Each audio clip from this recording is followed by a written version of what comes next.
A more interesting but also critical time in British politics, and I can't wait to bring you the biggest stories of the day with the best factual accuracy and also a few of my own opinions thrown in. We'll engage in passionate but always polite debate with your thoughts and opinions at the centre of it all. Monday to Thursday, 10 till 12 on TV, on radio and online. Hi there, it's Stephen and Anne.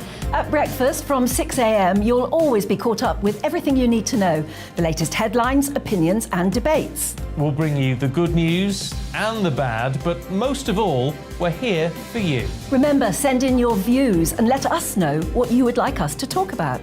That's because we're your news channel. And every morning at 6 a.m, it's breakfast on GBNews.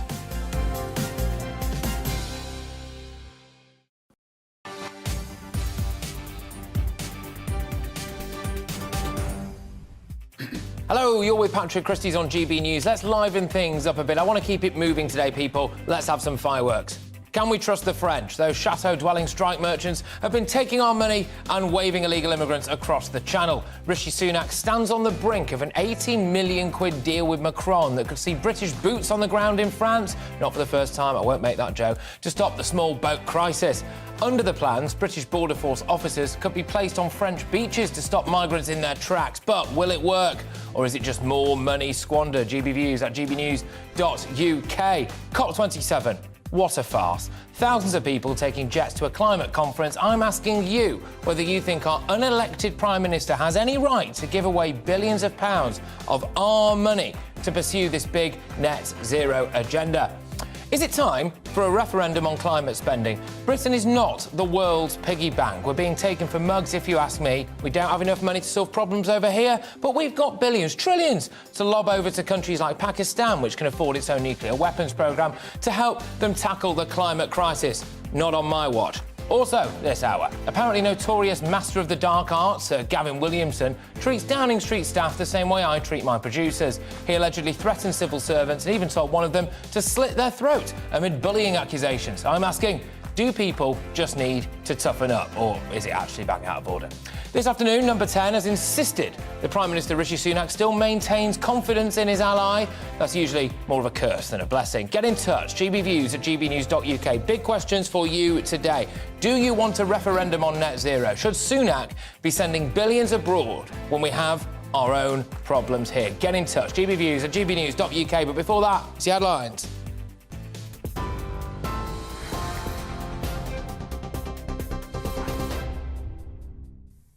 A very good afternoon to you. 2 minutes past 3. I'm Rosie Wright, keeping you up to date. The Prime Minister's considering raising state pensions and benefits in line with inflation. Well, the Prime Minister and the Chancellor are also considering imposing up to £60 billion in tax rises and spending cuts in the autumn budget next week. The Shadow Work and Pension Secretary, Jonathan Ashworth, says the Conservatives are finally following their manifesto pledges. We're calling on the government to honour the promise that they made.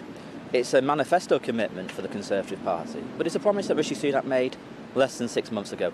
And indeed, my opposite number, Mel Stride, he's now the Work and Pension Secretary, just over a month ago he was saying we should inflation-proof both universal credit and the basic state pension. So we're just holding them to their promise.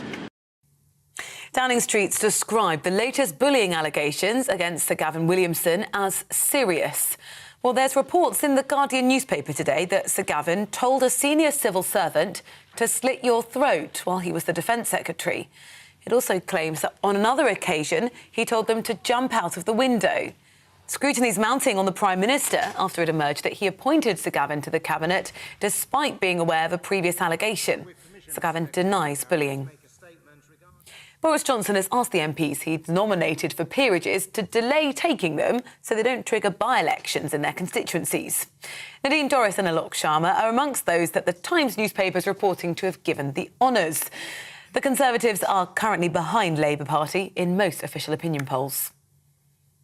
22 Just Stop Oil protesters have been charged over their demonstration on the M25 yesterday. 8 were charged with conspiracy to cause a public nuisance and a further 14 with causing a public nuisance. They're all going to appear at Westminster Magistrates Court today. Disruption continued earlier with 16 protesters arrested after halting traffic on the Dartford crossing. Millions of Americans are heading to the polls to vote today in the midterm elections. Currently, the Democrats control both chambers of the Congress, the House of Representatives and the Senate. If the Republicans take either, it will limit President Joe Biden's ability to pass laws. Well, Biden has warned that a Republican victory could weaken the country's democratic institutions.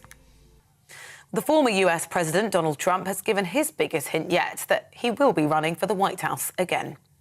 This is the year we're going to take back the House, we're going to take back the Senate, and we're going to take back America. And in 2024, most importantly, we are going to take back our magnificent White House. I'm going to be making a very big announcement on Tuesday, November 15th, at Mar-a-Lago in Palm Beach, Florida. Millions of people on low incomes will receive payments of £324 from today. It's part of the government's cost of living support. There's no need to apply for the scheme. Those eligible will automatically receive it. Well, the government's support package also includes a £400 discount on energy bills paid in monthly instalments to everyone between now and March. The government's understood to be nearing a deal with France over the Channel migrant crisis. The agreement could see British immigration officers stationed in French control rooms, allowing them to observe French operations and coordinate beach searches for boats being launched. It's believed the deal's worth around £80 million and is in its final stages. Leslie Phillips has died peacefully in his sleep, aged 98, according to his agent. The actor was made famous for starring in the Carry On films in the late 50s and the early 60s. Later in his career, he featured as the voice of the Sorting Hat in the Harry Potter films. You're up to date on GB News. I'll bring you more as it develops. Now, back to Patrick.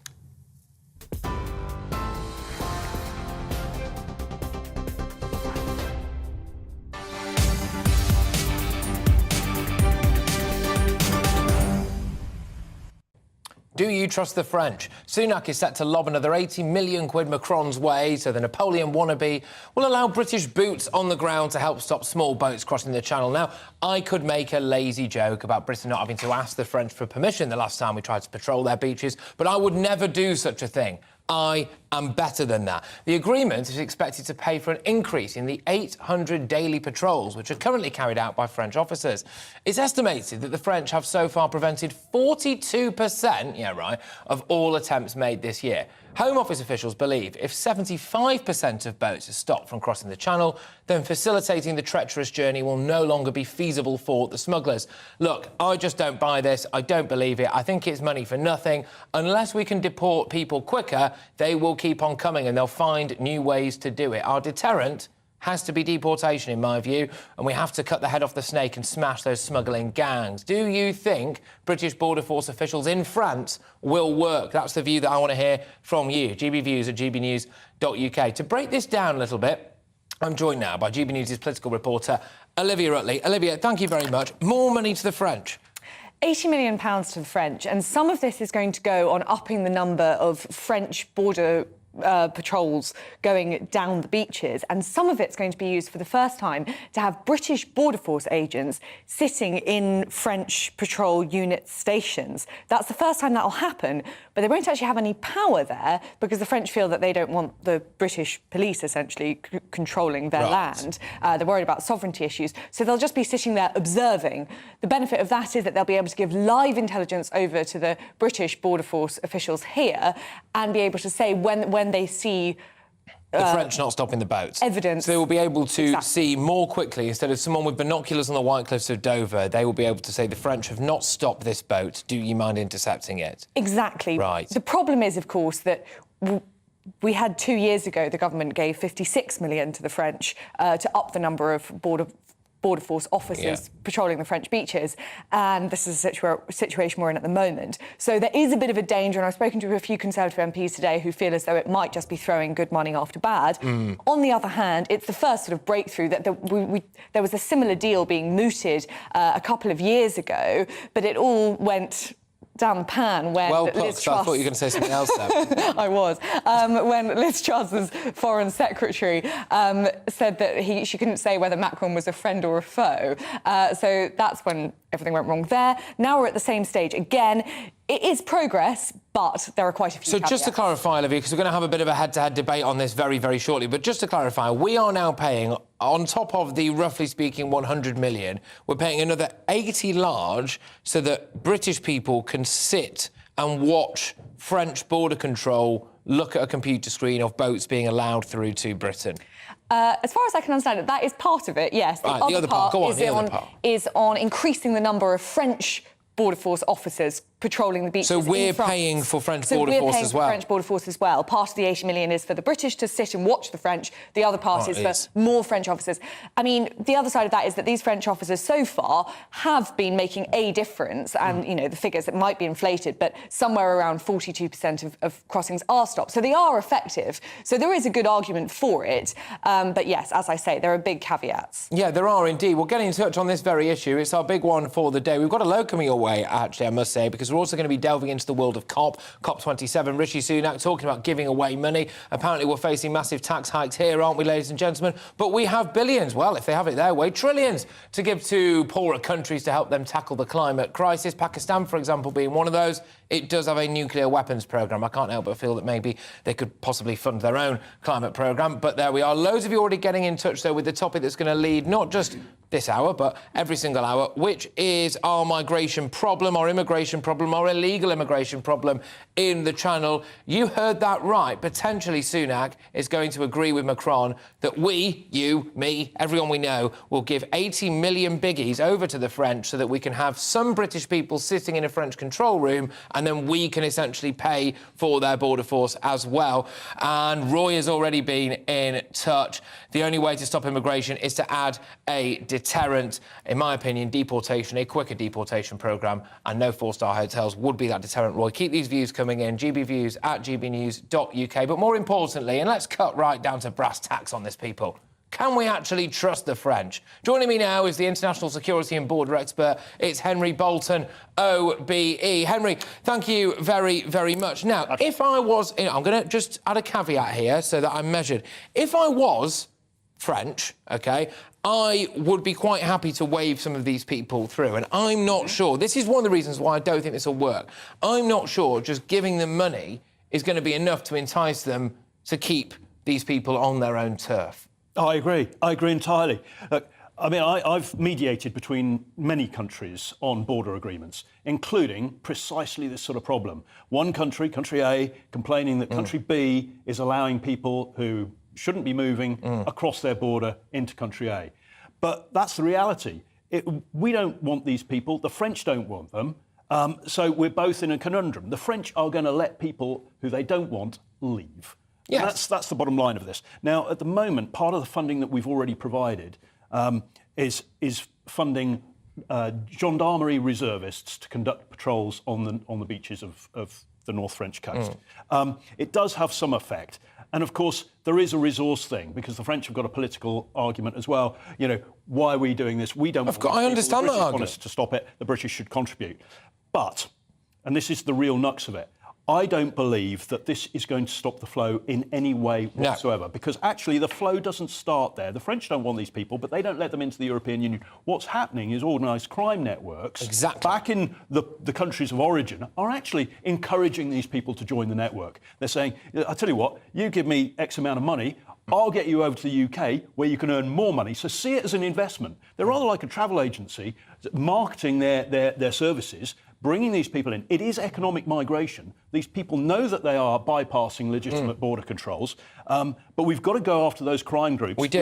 We've got to... And we've got to have a deterrent. We've got to have a deterrent as well, because at the minute, I'm sorry, but a four-star hotel somewhere, even if you do have to spend a few weeks in Manston or a detention centre, that's not a deterrent as far as I'm concerned. I can now also bring into the conversation researcher from UK in a Changing Europe, Joel Relland. Joel, thank you very much. Great to have you on the show. Look, massive concerns that this is just a token effort from Rishi Sunak. Have 80 million quid, Macron, and let us sit and watch some computer screens so we can tell exactly how many boats you're letting through. The French will not care. They'll take our money and continue to laugh at us, won't they?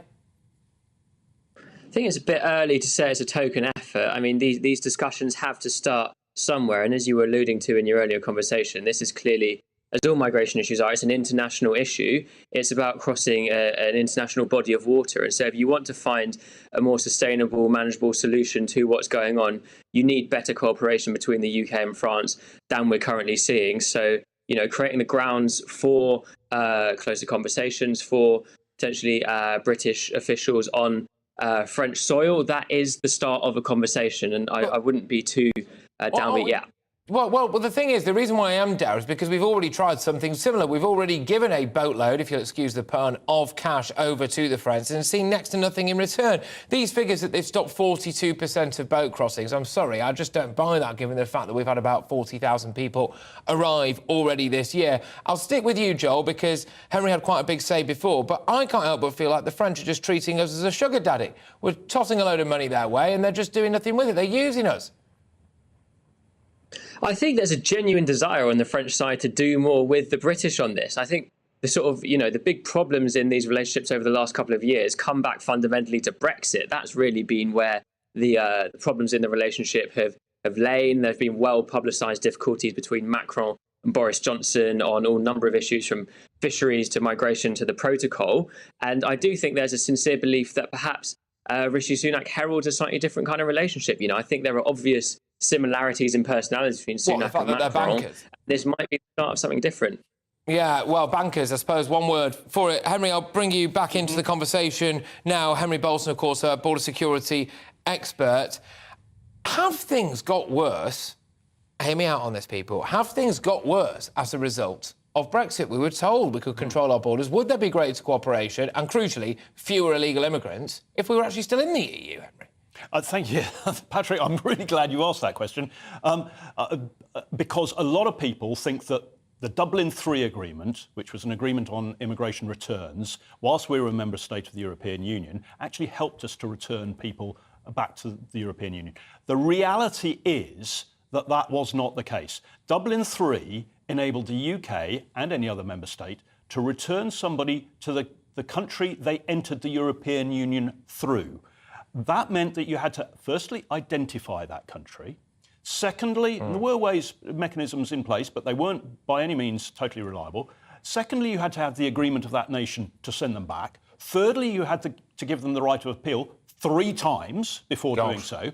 And in fact, I can't remember the figures off the top of my head, but we're talking about we returned a couple of hundred in 2016, and I think about 300 in 2017, whilst we were still part of this agreement. But we received more than we transferred out. But this is a complex thing, and I've argued many times that we tend to concentrate on these debates on one issue, an agreement, or whether Brexit had an involvement or whatever. But actually, there are multiple layers to this problem, and they all need to be dealt with concurrently. And that's why I've been arguing that the government is way overdue, being negligent in its failure to put together a fully cross-government, comprehensive and integrated strategy to deal with this. All of these things at once need parallel approaches, combined and cohesive.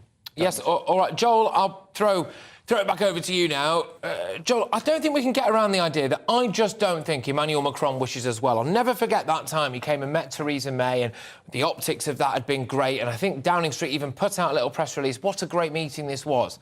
Then Emmanuel Macron stood on the steps of Number 10 and urged every single French person in the UK to come back to France, back to the motherland, which clearly is not the kind of conversation he just had with Mrs May indoors. There are then strong allegations that several million AstraZeneca vaccines managed to be diverted from transport through to the UK to the arms of vulnerable British people and instead went into the French. I would argue that cost British lives. Then there was threatening to cut the power off to Jersey, all right, not him directly, but my point here is this. Emmanuel Macron, I don't think, likes us. Why on earth would he want to help us out? We're already having to pay for his border force. If I was him, I'd feel a bit humiliated.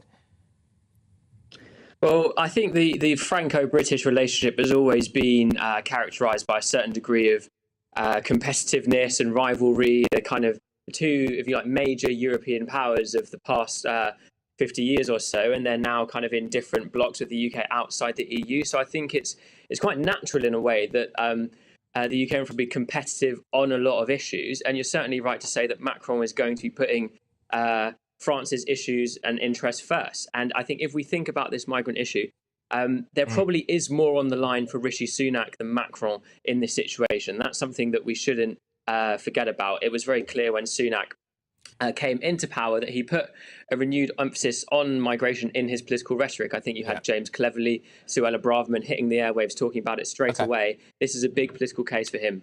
Just quickly now, final word, Henry. I want to just drill down the specifics. If people are just joining us on this, supposedly the deal between Sunak and Macron is 80 million quid goes over to the French. We have some British people standing in French control rooms, powerless, by the way, just watching them, and they can maybe alert our border force, and we're essentially paying for increased French border patrols.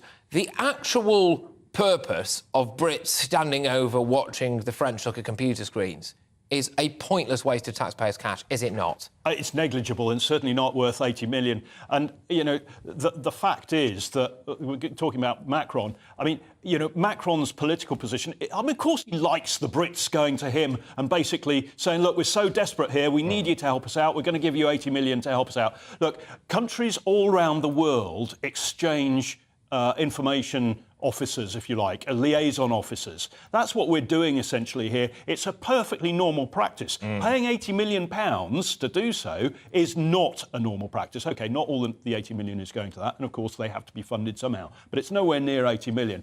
Well, what we've got here is we've got a measure that is going to have negligible impact on this problem. We're giving President Macron a political opportunity. We're making ourselves look silly. What we should be doing is going to the French, you don't want these people, we don't want these people, let's work together to stop them even reaching you. A joint French and British Rwanda-style scheme, dare I say, but there we go. You know, a boy can dream. Right, OK, thank you very much. I was researcher from UK Interchanging Europe, Joel Rilland, and Henry Bolton as well, border security expert. What do you make of that? It's popped off in the inbox, shock horror, GBViews at gbnews.uk. Hang on, Patrick, just turned on. No, don't trust the French with our money. The only way that this will work is if we have Marines actually on the beach, and that's from Mike in Wimbledon. Not an unpopular view, Mark. Your views, though, gbviews at gbnews.uk. You are with me, Patrick Christys, right here. And coming up, Downing Street said that it's looking into allegations that Cabinet Minister Sir Gavin Williamson told a senior civil servant, slit your throat. So apparently he talks to his staff the way I talk to mine. We'll have the latest with our political correspondent, Tom Harwood. Do you think people need to toughen up, though? That's what I want to know. Is it really bullying? And after past, I'm asking you whether you think our unelected Prime Minister has any right to give away billions of pounds of your money to pursue this big net zero agenda. But first, let's have a quick gander at the weather, shall we? Hello again, Aidan McGivern here with the latest forecast from the Met Office. Further blustery showers coming and going through the rest of today, heavy with thunder in places, but some drier interludes, preferentially towards the east, because these showers are coming in from the Atlantic, they're coming in from the west, around the south of this area of low pressure that's sitting to the northwest of Scotland. And these lines, these occluded fronts, indicate some organisation to the showers, so they're coming through in lines, an hour or so of rain and gusty winds as the showers come through. Now, during the evening, the showers will become increasingly restricted to the south and the west, with a greater chance of drier interludes in the east, although there could still be 1 or 2 showers at times here.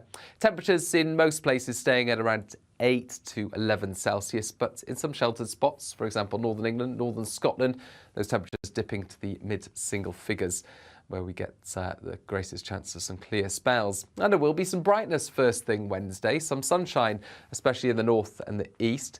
Further showers, though, will be appearing, especially in the west, and these showers again will be heavy with gusty winds.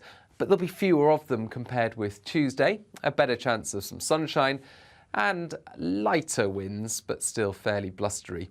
Temperatures of 15 Celsius in the south, I think 11 or 12 in the north. A change on the way for later Wednesday, however. The cloud thickens in the west and the northwest in particular.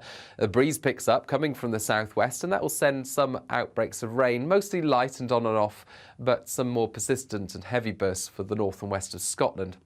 A mild night to come on Wednesday night, with temperatures by dawn on Thursday mostly in the double figures, but a lot of cloud around, especially in the west. And again, it's going to be damp over some western hills, with some more persistent rain in the northwest of Scotland.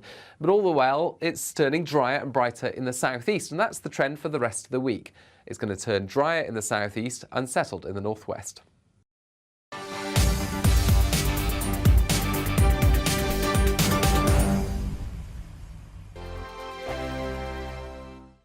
Every morning from 6 o'clock, we'll wake you up with GB News Breakfast with all the stories you didn't know from the night before. So whether it's serious news, entertainment, or your own views from all over our great nation, we're here to kick off your day with a smile. And the national media should be reflecting and reporting what's happening here. You will notice the northwestern accents.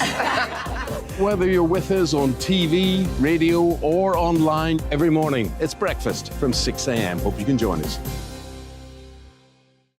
I'm Dan Wootton. Join me Monday to Thursday from 9 to 11 for the feistiest and most fun news debate on TV, where free speech reigns. I'll bring you a sharp take on the day's biggest stories, bombshell newsmaker interviews, and A-list guests. And I guarantee you, no spin, no bias, no censorship, and no reason to go to bed. That's Dan Wootton tonight, Monday to Thursdays from 9 on GB News. Hello, I'm Simon Evans. Join me on GB News for Headliners at 11 p.m, where I'll be joined by two of the country's top comedians as we take a look at tomorrow's newspapers tonight. If it's a big story, we'll be covering it, I guarantee, but we'll also have some fun along the way. That's GB News Headliners at 11 p.m. We won't put you to sleep, unlike some of the other paper review shows out there. So join us, 11 p.m, 7 nights a week.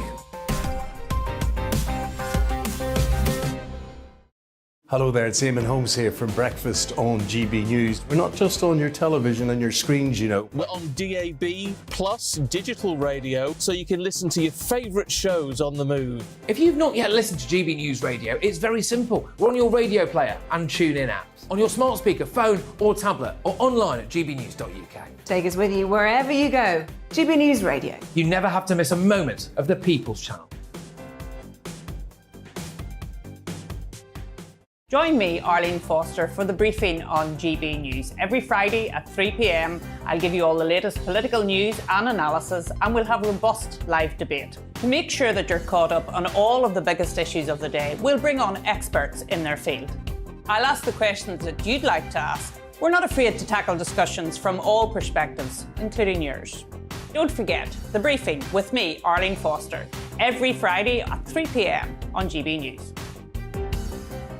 Hello, I'm Alastair Stewart, and I'd invite you to join me at noon on Saturdays and Sundays for Alastair Stewart and Friends. I've been in this business for over 40 years. Now, here at GB News, I've never been happier. I get to choose the big stories that really interest me. We hear what you have to say, and you hear what I have to say. I really hope you can join me, noon on Saturdays and Sundays.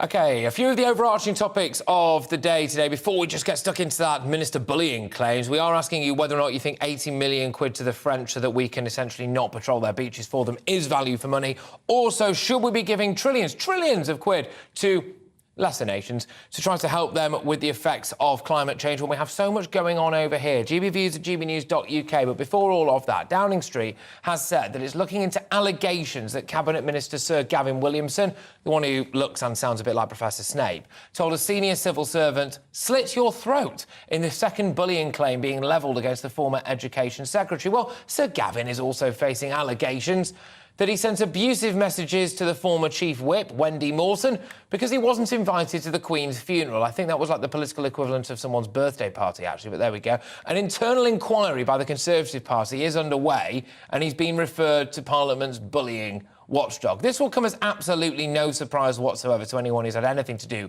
with Sir Gavin. The big question for me is whether or not, actually, this is that out of order. We all remember Alistair Campbell. Do people need to toughen up a little bit? Or, you know, is it wrong? Is it deeply, deeply wrong? So Gavin strongly rejects any allegations of bullying, important to say.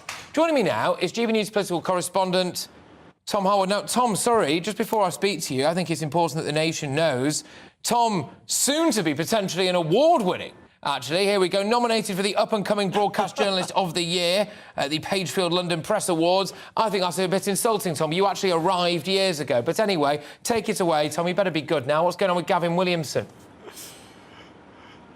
Oh, don't worry, Patrick, I won't win. But yes, thank you for mentioning the nomination. Just nice to be nominated, as always. But no, on this particular story, it is peculiar because we are looking at the whipping system in Westminster. And anyone who's read anything about the history of the whipping system in Westminster knows that it is quite dark arts, it is quite secretive, and yes, it can be a little bit nasty. We've heard about the stories of the Blair and Brown years and the way that the whips behaved then in the Major years and the Thatcher years, and perhaps particularly in the 1970s in the Callaghan and the Wilson years. The whips could be really quite beastly, and so perhaps it's not the most surprising thing that a former chief whip would use pretty forthright language in the way that he addresses colleagues, indeed in the way that he addressed a chief whip at the time. Let's not forget, of course, when Gavin Williamson was chief whip himself, he kept his tarantula called Kronos on his desk, and a successor to him in recent years kept a castration device for bulls on his desk as chief whip. So yes, potentially there are intimidating tactics used to try and corral MPs into voting with the government. It's a tricky business, but there are allegations, of course, that Gavin Williamson overstepped the line when it came to that sort of intimidation, and I suppose that's what these investigations will be looking into. Look, I mean, hey, who doesn't keep a bull's castration device on their desk at work? I mean, let's be honest, the world's gone mad. Tom, look, thank you very much. We'll have to keep an eye on this particular one, but it's fair to say that Gavin Williamson has got a reputation, hasn't he, for being a little bit of a master of the dark arts, and he revels in it. He revels in it, and he knows where all the bodies are buried. Tom, thank you very much. Tom Harwood there, political correspondent, GBNews' very own, soon to be award-winning, nominated, I'll say it again, for up-and-coming broadcast journalist of the year. Right, we've got loads to come your way. Trump, could he be back? It's going to be huge if he is. I'm telling you what, if he runs, what would you make of that? I'm more interested in what it actually means for Britain, OK? I want to kind of hyper-localise it, really. Apparently, it could well be a good night for the Republicans. It's the midterms over there. Will it lead to Trump announcing his third run for the presidency in 2024? To be fair, everyone who was kicking off about Trump winning the first time round, you know, at least we then knew who was running America, because there's absolutely no way in hell that Joe Biden's running the thing now, is there? We'll be getting a view from across the pond. We've got all that coming your way, plus COP27. I'm sick and tired of this idea that we are skint here, that people can't afford to heat their own homes, that we haven't got money for various different public services, that the nation's finances are in the toilet, tax hikes. Oh, but we've got, what, billions, if not trillions of pounds to give to countries, some of which have got a nuclear programme in order to help them deal with the climate crisis. Our priorities are all wrong. GB Views at gbnews.uk. First, though, is the headlines.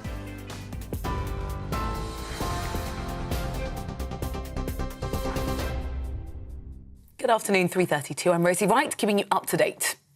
The Prime Minister's considering raising state pensions and benefits in line with inflation. Rishi Sunak and Jeremy Hunt are also considering imposing up to £60 billion in tax rises and spending cuts in the autumn budget next week. Downing Street has described the latest bullying allegations against Sir Gavin Williamson as serious. It follows reporting in The Guardian today that Sir Gavin told a senior civil servant to slit your throat while he was the Defence Secretary. It also claims that on another occasion he told them to jump out of the window. Sir Gavin denies bullying. Boris Johnson has asked the MPs he's nominated for peerages to delay taking them so they don't trigger by-elections in their constituencies. Nadine Dorries and Alok Sharma are amongst those that the Times are reporting to have been given the honours.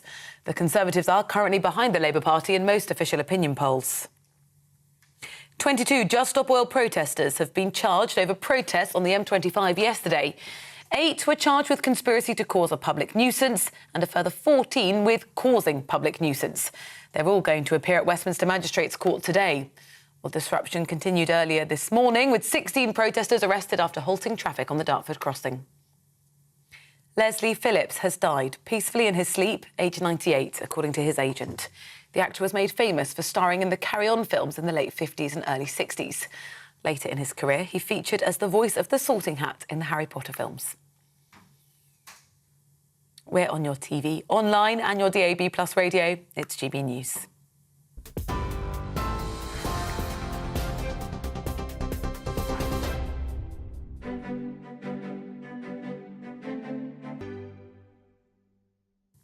Here's a quick snapshot of today's markets. The pound will buy you $1.1529 and €1.1465. The price of gold is £1,478 and 16 pence per ounce, and the FTSE 100 is at 7,297 points.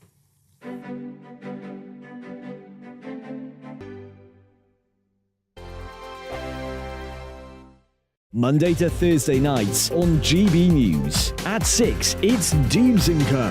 7 o'clock, Farage. At 8, join Mark Stein. And at 9, Dan Wootton Tonight, followed by Headliners. On TV, radio and online. This is GB News. Join my show Farage, 7 p.m. till 8 p.m. Monday through Thursday. And there you will get opinion, analysis, debate, and I'll cover stories that nobody else dares to touch. You've been cancelled. Join the club. Oh my goodness me. And then for the last 15 minutes, talking pints. We're over a drink. We have a civilised conversation with someone. We very often disagree, but we do it in a grown-up way. Come and join me on Farage. We are GB News. And we'd like to say thank you to each and every one of you for helping our great nation find its voice. We're absolutely everywhere. Across England, Scotland, Wales and Northern Ireland. On TV, On radio. and online. We're proud to be The People's Channel. Britain's news channel. On the Mark Stein Show, we cover the stories a lot of people are scared even to mention. The stuff that really matters with some of the world's biggest thinkers. Now is his opportunity to kind of take the steering wheel of history. Break away from the flop at 8 o'clock on GB News with the Mark Stein Show.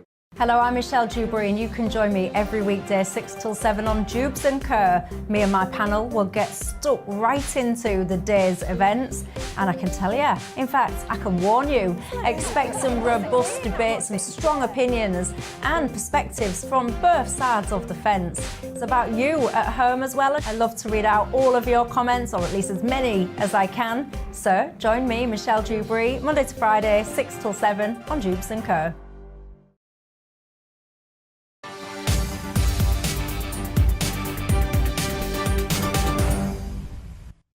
Welcome back, people. Now, US midterm elections are taking place today, and millions of Americans are heading to the polls to vote. Held halfway through a president's 4-year term, they're typically seen as a test of just how well whoever's in the White House is doing. And that phrase, whoever is in the White House, has never been more appropriate than today, is it? Because I remain absolutely, completely and utterly unconvinced that President Biden is indeed actually in charge of anything.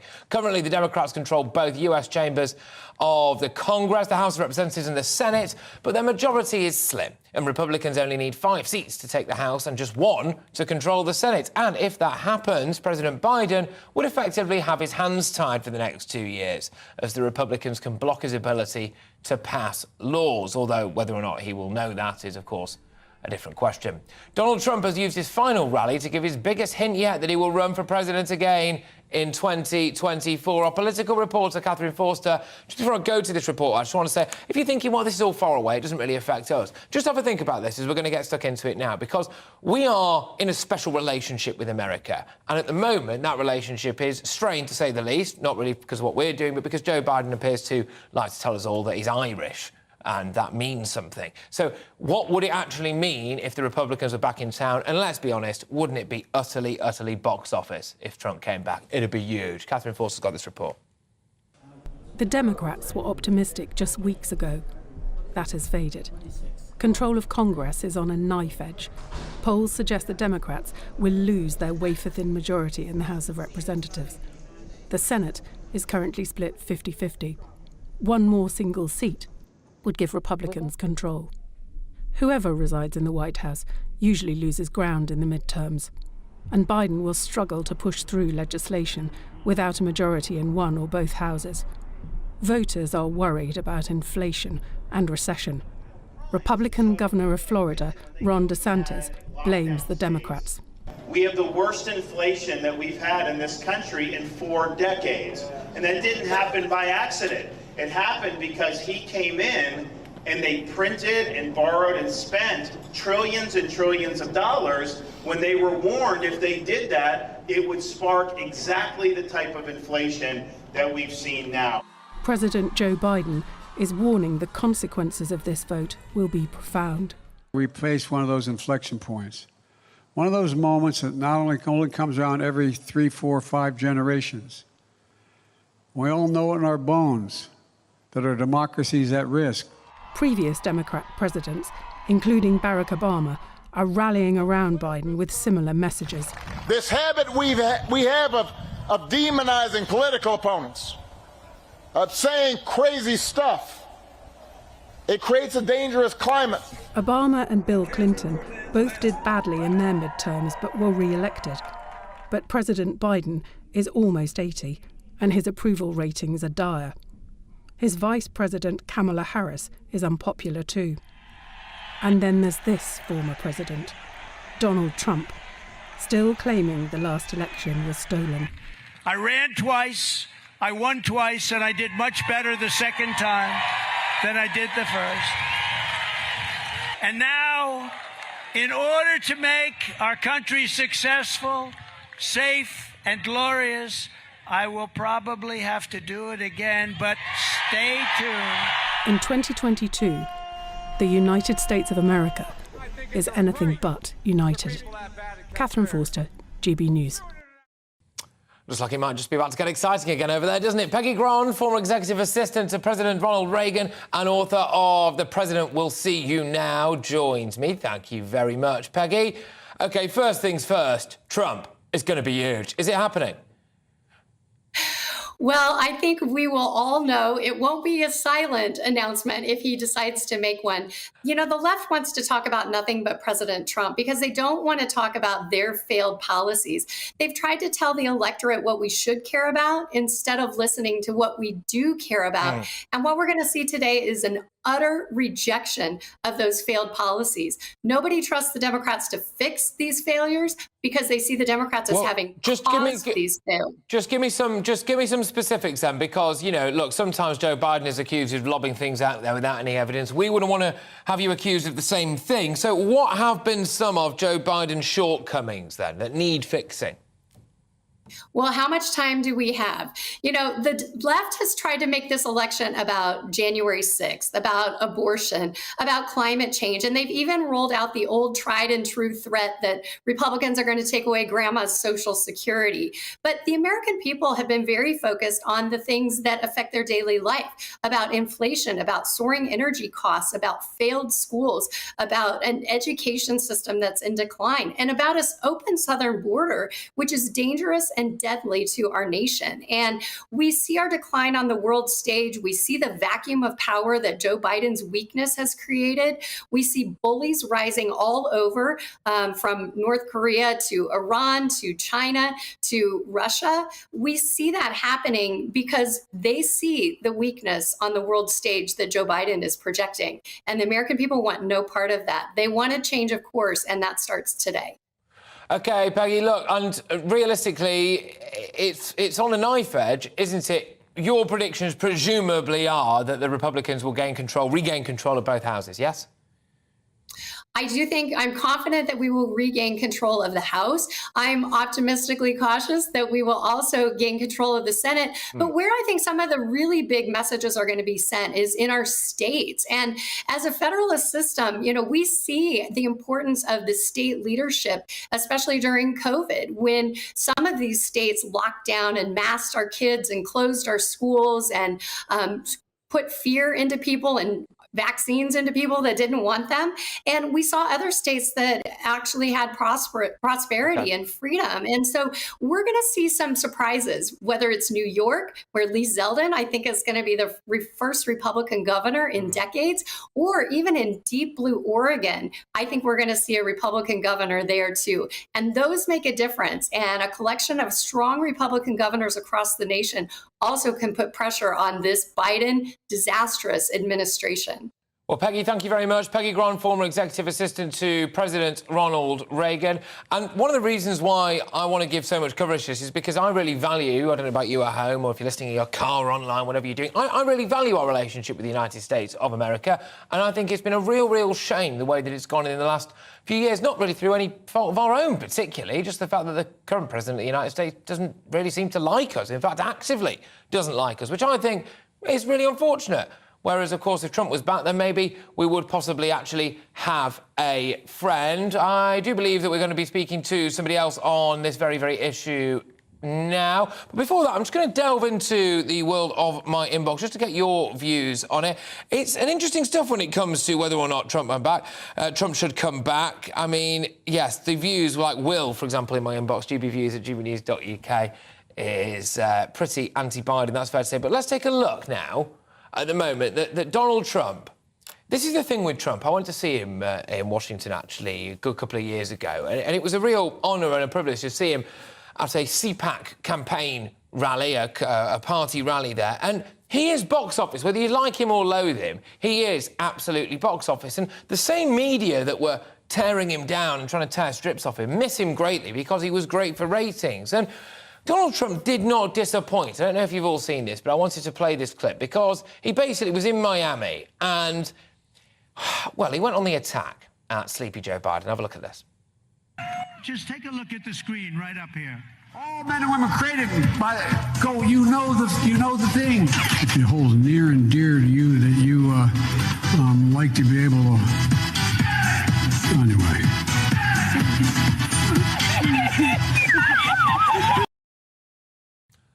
Yeah, I mean, only Donald Trump could do something like that. But I'm joined now by Kadia Gobra, who's national politics reporter at Semaphore News platform. Kadia, thank you very, very much. Look, you just heard from Peggy Gron there, of course, an avid Republican. I understand that you are not leaning to the right politically yourself. We hear a lot from the Democrats about stolen democracy. I would argue that Biden stole democracy because he asked people to vote for him, but he's not in charge, is he? Are you saying the president of the United States is not in charge of the United States? Yeah, look at him. Yeah, I can't speak to that. I thought I was on here to talk about the midterms. Yeah, well, that's what I'm saying. Is that one of the key things that Joe Biden is saying is that basically a vote for Trump or not for Trump, a vote for the Republicans would lead to maybe the return of Trump and the stealing of democracy and all of this stuff. But I think a lot of people over here anyway, just looking into your politics, would see, well, Joe Biden can't really be in charge. What do the Democrats really stand for? That's a great question. Democrats have been campaigning on, as your former guest said, abortion and democracy.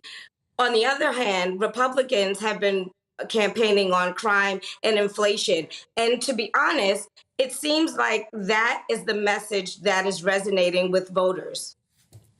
OK, all right. So how do you see it going over there, then? Because it's on a bit of a knife edge from what we're hearing here. So much of historically, we know that typically a president doesn't keep both chambers as well as the executive branch. So historically, they typically lose one. Much of the polling says that the House of Representatives will go in favor of Republicans. Republicans will win that. We're still up in the air about what will happen at the Senate. It is still extremely close. There are 6 very important races that we all should be watching to see where the balance of power flips. Is there a slight concern when Joe Biden's been talking about, closing down coal plants, not stopping drilling, all of this stuff? Obviously, his pull out of Afghanistan, certainly from where we're sitting on this side of the pond, was viewed as quite disastrous. Open borders, pretty much, although not officially when it comes to what's been going on in Mexico. And a perception, anyway, that he seems a little bit powerless on the world stage when it comes to the strongmen of Putin, Xi Jinping in China. You've also got, of course, what's going on in Iran. Is there a concern amongst American voters that Joe Biden and the Democrats they're just not the right people for this particular moment in history? I think the focus has been, as I mentioned before, really pegged into the economy. And when you go into a grocery store and inflation and their eggs are $5, that is something that voters actively take to the polls. And I think that is how people are going to respond today. Kadia, thank you very, very much. Kadia Gobra there, national politics reporter at Semaphore News platform. Interesting stuff. Which way do you think it's going to go at home, ladies and gentlemen? We'll keep returning to that as the results obviously come through a little bit later on. But here we go. Something that I think affects a few more of you, really, because it's the money in your pocket, right? Campaigners have claimed that Britain should pay a staggering £1 trillion. I don't even know what that looks like on a sheet of paper, by the way, £1 trillion, in reparations to developing countries hit by climate change. So the UK is being asked to cough up, as it, $1 million millions. There you go, $1 million millions. During his speech at COP27, Sunak did not bow to demands for this level of financial compensation, but he did pledge that the UK would triple its funding to help nations adapt to the impacts of climate change.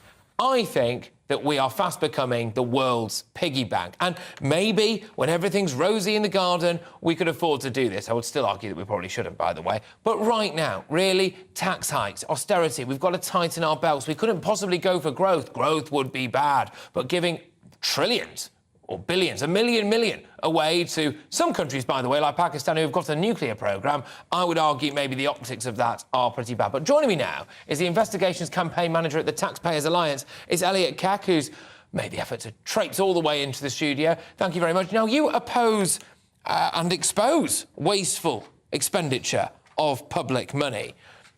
Do you think the British taxpayer has a right to ask serious questions about how an unelected Prime Minister could potentially give away £1 million of taxpayers' cash for some big green agenda?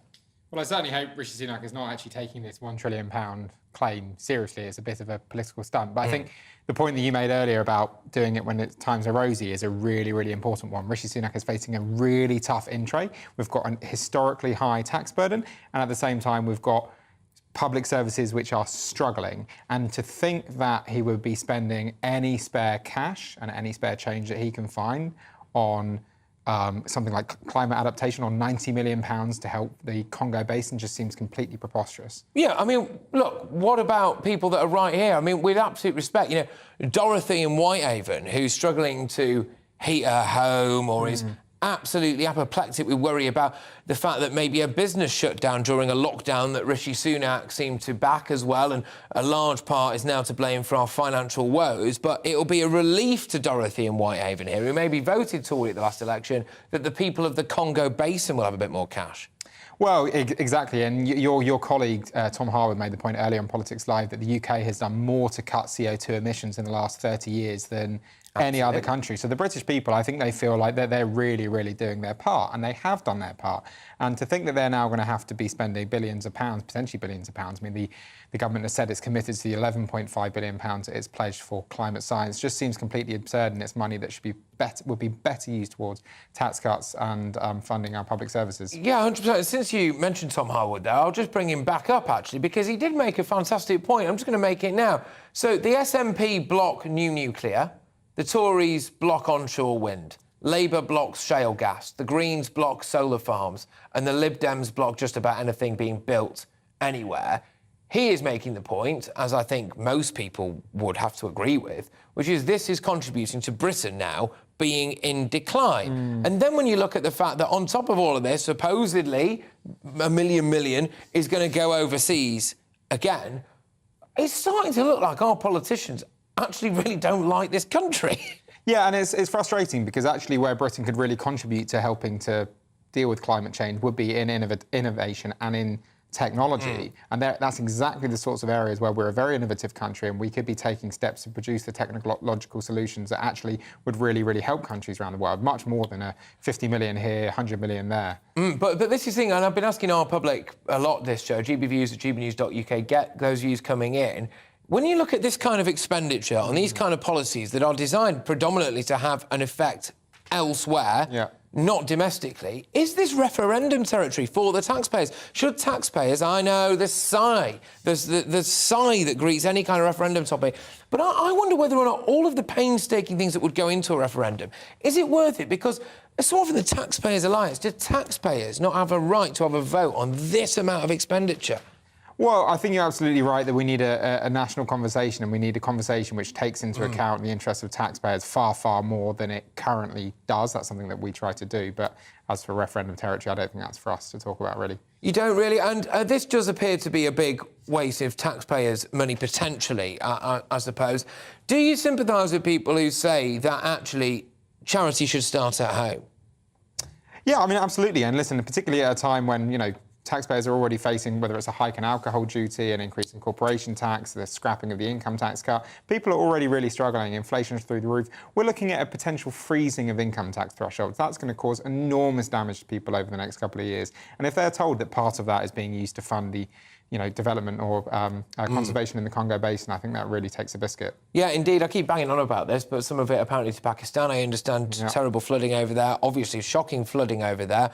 But then at the same time, they have got a nuclear weapons programme, for example. That doesn't just happen. That takes a fair bit of cash. 80 million quid, supposedly, on something slightly different to the climate to lob over to the French to, as far as I can tell, not really patrol the channel. I can't help but feel as though taxpayers are getting a rum deal, which is why it's good to have people like yourself in their corner fighting for them. Thank you very, very much. I must say, great to have you in the studio as well. That was Elliot Keck, who is campaign manager, investigations campaign manager even. I just demoted you there, sorry about that, at the Taxpayers Alliance. What do you make of this, people? Because it really is all about you. It really is all about the money in your pocket or lack of. How do you feel about the fact that so much of it could be lobbed abroad by an unelected Prime Minister to go and help a load of countries you've probably never been to and never will go to help deal with the climate crisis that some would argue isn't really our fault when you look at what China are doing? Anyway, lots of you have been getting in touch and your thoughts about the PM's deal with the French to stop illegal channel crossings. GBViews at gbnews.uk. Christine says it is so obvious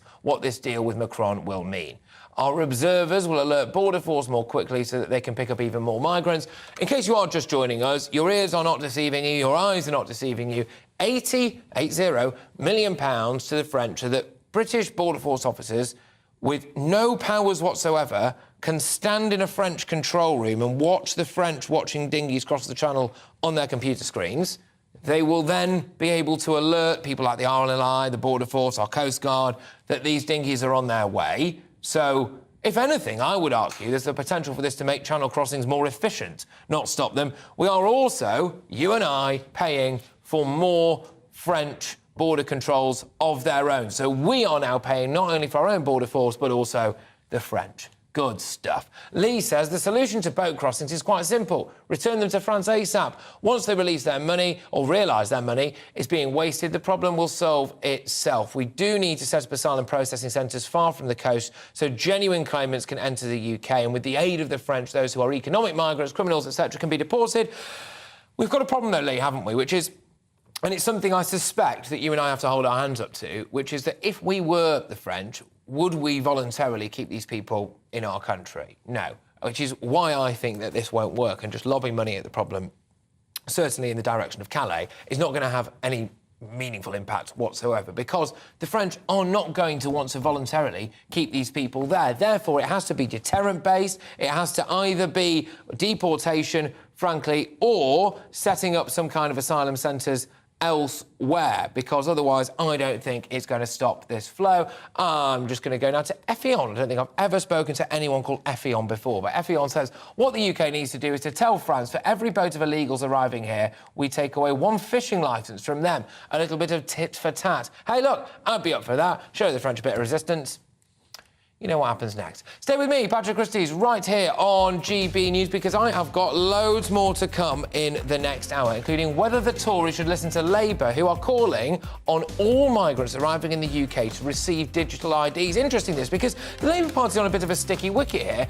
You need an ID to get into a Wetherspoons or to buy a deck of Marlborough Golds from a Tesco's. But the way Labour want it is that you don't need to have an ID to actually cast a vote in this country. But now they're saying, maybe, just maybe, we can have IDs for people who arrive here so we can tell who they are. I think that actually could be a good thing. What do you think? Would you be in favour of all new arrivals to the UK receiving a digital ID? Maybe we could do an eye scanner or a fingerprint check so we can see if they're wanted for murder in Albania. GBViews at gbnews.uk. I'll also ask, is it time for a referendum on net zero? There's loads coming your way. Don't miss a second of it. I'll be back in a tick.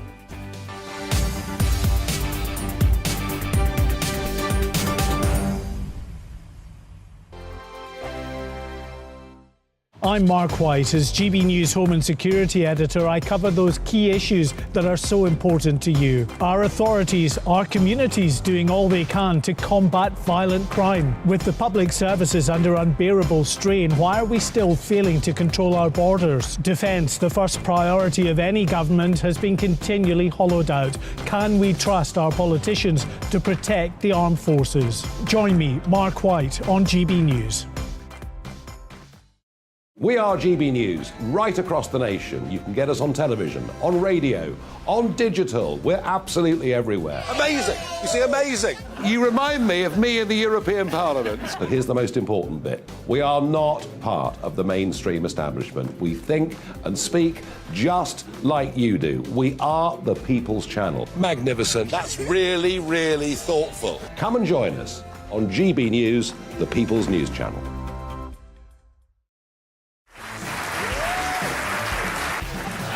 My name is Andrew Doyle. Join me every Sunday evening at 7 p.m. for Free Speech Nation. This is a show where we address current affairs and news stories of the week with the help of two wonderful comedian panellists. I brought in comics because I want to give it a lighter edge, and also they work for less. See you there.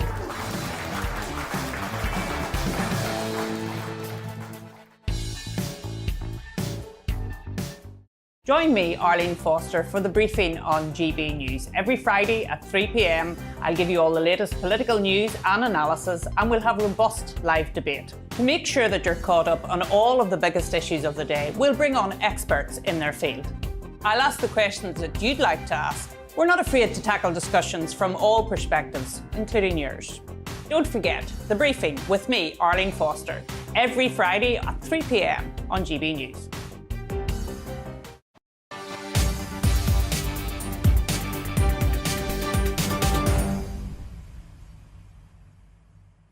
Welcome everybody, it's Patrick Christys right here on GB News, on your TV, digital radio and of course online as well. Coming up, while Rishi Sunak and French President Emmanuel Macron looked pally at the COP27 summit in Egypt, where they discussed working together to tackle the migrant crisis, Labour, yes, the Labour Party, have come up with their grand plan for tighter immigration laws. So the Shadow Immigration Minister, Stephen Kinnock, has claimed that a Labour government could introduce a basic ID card system to help count and track illegal immigrants entering the country. I'm going to put it out there. I find it absolute madness that Labour are doing this, considering they're the ones who apparently don't want you to show identification to actually vote. But when it comes to illegal immigration, maybe this would work. GBviews at gbnews.uk. Get in touch on that one. Would you back a migrant ID system? We will debate whether that's likely to be more productive than plans from the Tories to send British Border Force officers to French control rooms for the price of £80 million to track the migrants there. I can't believe that we're actually sending more money Macron's way. Also this hour, are MPs overstepping the mark when it comes to their standards in public life? Or is the public, and indeed their colleagues, just a little bit too soft? Why are we asking this? Well, I'll tell you, because Downing Street is looking into a serious allegation that Sir Gavin Williamson told a senior civil servant to slit your throat as the under fire minister faced a second claim of bullying. And could Britain be at risk of a $1 trillion bill, that's apparently, I'm informed, is a million, whatever that looks like,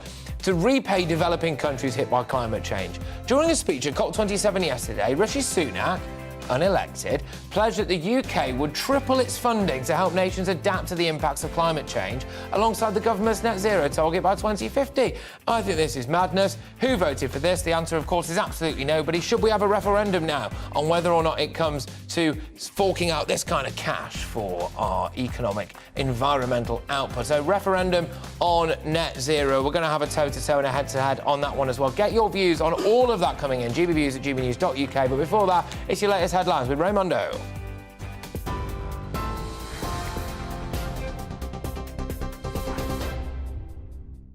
Thanks, Patrick. 4:02. Here's the latest from the GB newsroom. The Prime Minister is reportedly looking to raise state pensions and benefits in line with inflation. Rishi Sunak and his Chancellor, Jeremy Hunt, are also considering imposing up to £60 billion in tax rises and spending cuts in next week's autumn budget. Shadow Work and Pensions Secretary Jonathan Ashworth says the Conservatives are finally following their manifesto pledges. We're calling on the government to honour the promise that they made. It's a manifesto commitment for the Conservative Party, but it's a promise that Rishi Sunak made less than 6 months ago. And indeed, my opposite number, Mel Stride, who's now the Work and Pension Secretary, just over a month ago he was saying we should inflation-proof both universal credit and the basic state pension. So we're just holding them to their promise.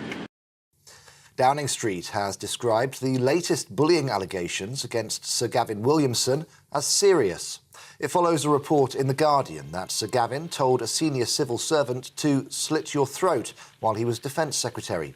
It also claims that on another occasion he told them to jump out of the window. Scrutiny is mounting on the Prime Minister after it emerged that he appointed the minister to his cabinet despite being aware of a previous allegation. Sir Gavin denies bullying. Boris Johnson has asked MPs he's nominated for peerages to delay taking them so they don't trigger by-elections. Nadine Dorries and Alok Sharma are among those that the Times reports are set to receive honours. It's believed the MPs have agreed to those requests. The Conservatives are currently trailing Labour in most official opinion polls. 22 Just Stop Oil protesters have been charged over protests on the M25 yesterday. 8 were charged with conspiracy to cause a public nuisance and a further 14 with causing public nuisance. They're all appearing at Westminster Magistrates Court today. Meanwhile, disruption continued earlier with 16 protesters arrested after halting traffic on the Dartford crossing. This protester explained why the demonstrations will continue. We hear these fine words from our latest Prime Minister saying, yeah, it's important, we need to do stuff. The time for words is over. We will stop the disruption, Mr. Sunak, when you say you are going to stop new oil and gas licences because we don't need them. We've got renewable energy, we can move to that, we can save lives. Do it now, please.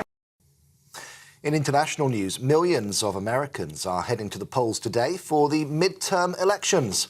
Currently, the Democrats control both the House of Representatives and the Senate. If the Republicans take either, it will limit President Biden's ability to pass any laws. He's warning that a Republican victory could weaken the country's democracy. Meanwhile, former President Donald Trump has given his biggest hint yet that he will be running for the White House. This is the year we're going to take back the House, we're going to take back the Senate, and we're going to take back America. And in 2024, most importantly, we are going to take back our magnificent White House.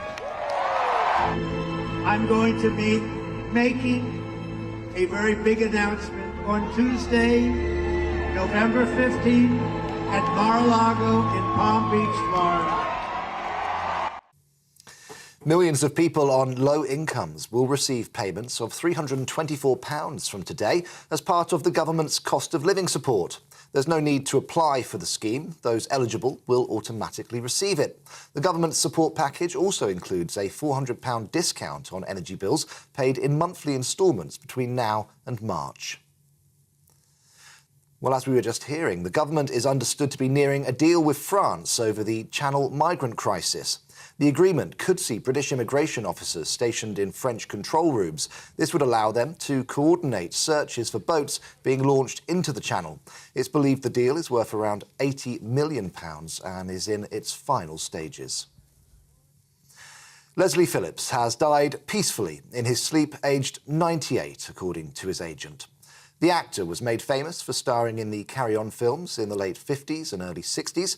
Later in his career, he featured as the voice of the Sorting Hat in the Harry Potter films. You're watching GB News. We'll bring you more as it happens. Now let's get back to Patrick.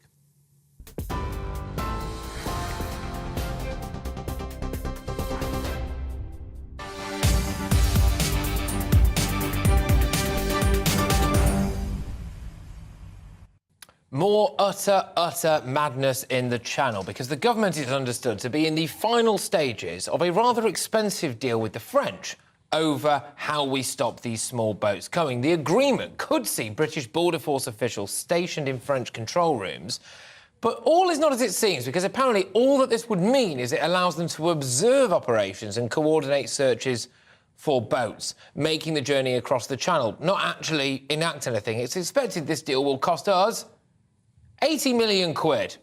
Bob on. But can we put all our trust into the French? And will this deal of providing tens of millions in extra cash to stop last year's 54 million, on top of last year's 54 million quid, by the way, actually have any impact? Joining me now is the former Immigration Minister, Lord Timothy Kirkhope. Lord Timothy, thank you very much. I am, in case it wasn't immediately obvious, deeply sceptical that lobbing any more money over to the French will have any impact whatsoever. What's your view on this? Well, it's not the question of the money, really. It's the question of whether we can cooperate with the French neighbours over what has undoubtedly become a pretty serious situation. And my view is that we should seize the opportunity, because the discussions that have taken place at the summit on the environment between President Macron and Rishi Sunak seem to me to be the most positive connections that we've had with the French for a long time. So we should seize that opportunity, and we really do need to do something about it. And the only way we can really successfully deal with this channel situation is in cooperation with the French, as far as I'm concerned. But I'm concerned that this is just window dressing, and that they were all rather smiley and happy-clappy because they've got a lot in common, which is essentially, you know, they're kind of big money men with a history in banking and financial services, and so therefore they can have a good chat about all of that. Is this actually practically going to work? Because my understanding is that some British Border Force officials will just be able to essentially watch a Frenchman watching a computer screen, watching some boats hurtling towards Britain. No, I don't accept that that's going to happen like that at all. I mean, when I was a European Member of Parliament, I was very much involved with working with Europol, and the cooperation that took place then between our law enforcement agencies was really quite significant. In fact, Europol was actually run by a Brit. But clearly things have changed. I mean, Brexit did change things. We no longer have the right to return people to a European country as we used to have. So we've got to deal with things on a bilateral basis. And here we are, dealing with the French, talking to Macron. And indeed, you said that there's nothing in common, those two. I think there's an awful lot in common. I mean, in terms of age, height, you name it. Yes, it was quite literally a face-to-face meeting, wasn't it? It was quite literally a face-to-face meeting, yes. But if I was, and I want to make this very clear, if I was Macron and if I was, you know, a Calais resident, for example, 100%, and this is why I'm just not sure this thing is going to work, because if I was them, I would not be standing in the way of these people wanting to leave my country. OK, so realistically, just in practical terms, what incentive is there for the French to keep them there? Every incentive, because the French are already taking about 4 times as many people as we do in terms of asylum seekers, a substantial amount. The reputation of France is obviously affected. The reputation of the European Union is affected by this going on. It isn't helping in terms of our agreement that we have with Europe, which, as you know, supposed to be a trade and cooperation agreement that we signed up to on Brexit. Well, I haven't seen a lot of trade yet. You know, the ordinary trade's carrying on, but nothing new. Where's cooperation? Well, we need more cooperation, and here's an example of it. The French don't want these people to leave their shores any more than we want them to come to us. Frankly, between us, though, we do have more clout in dealing with countries like Albania, where people are leaving in large numbers for reasons which are more to do with the Albanian government than they have to do with any particular causes that would qualify them for asylum in Britain. Look, I've gone on record and said that I think we need to have more of a deterrent, i.e. a quicker deportation and processing system. We also need to cut the head off the snake, i.e. the people smugglers. But can I just ask, where's your evidence that the French don't want them to leave their country any more than we want to have them here? It's pretty happy to wave them off, as far as I can tell. Well, they'd rather see them going back in the other direction to Albania or wherever they've come. I was the immigration minister at a time when we didn't have quite the same problems, but at the same time, I took a clear view on this.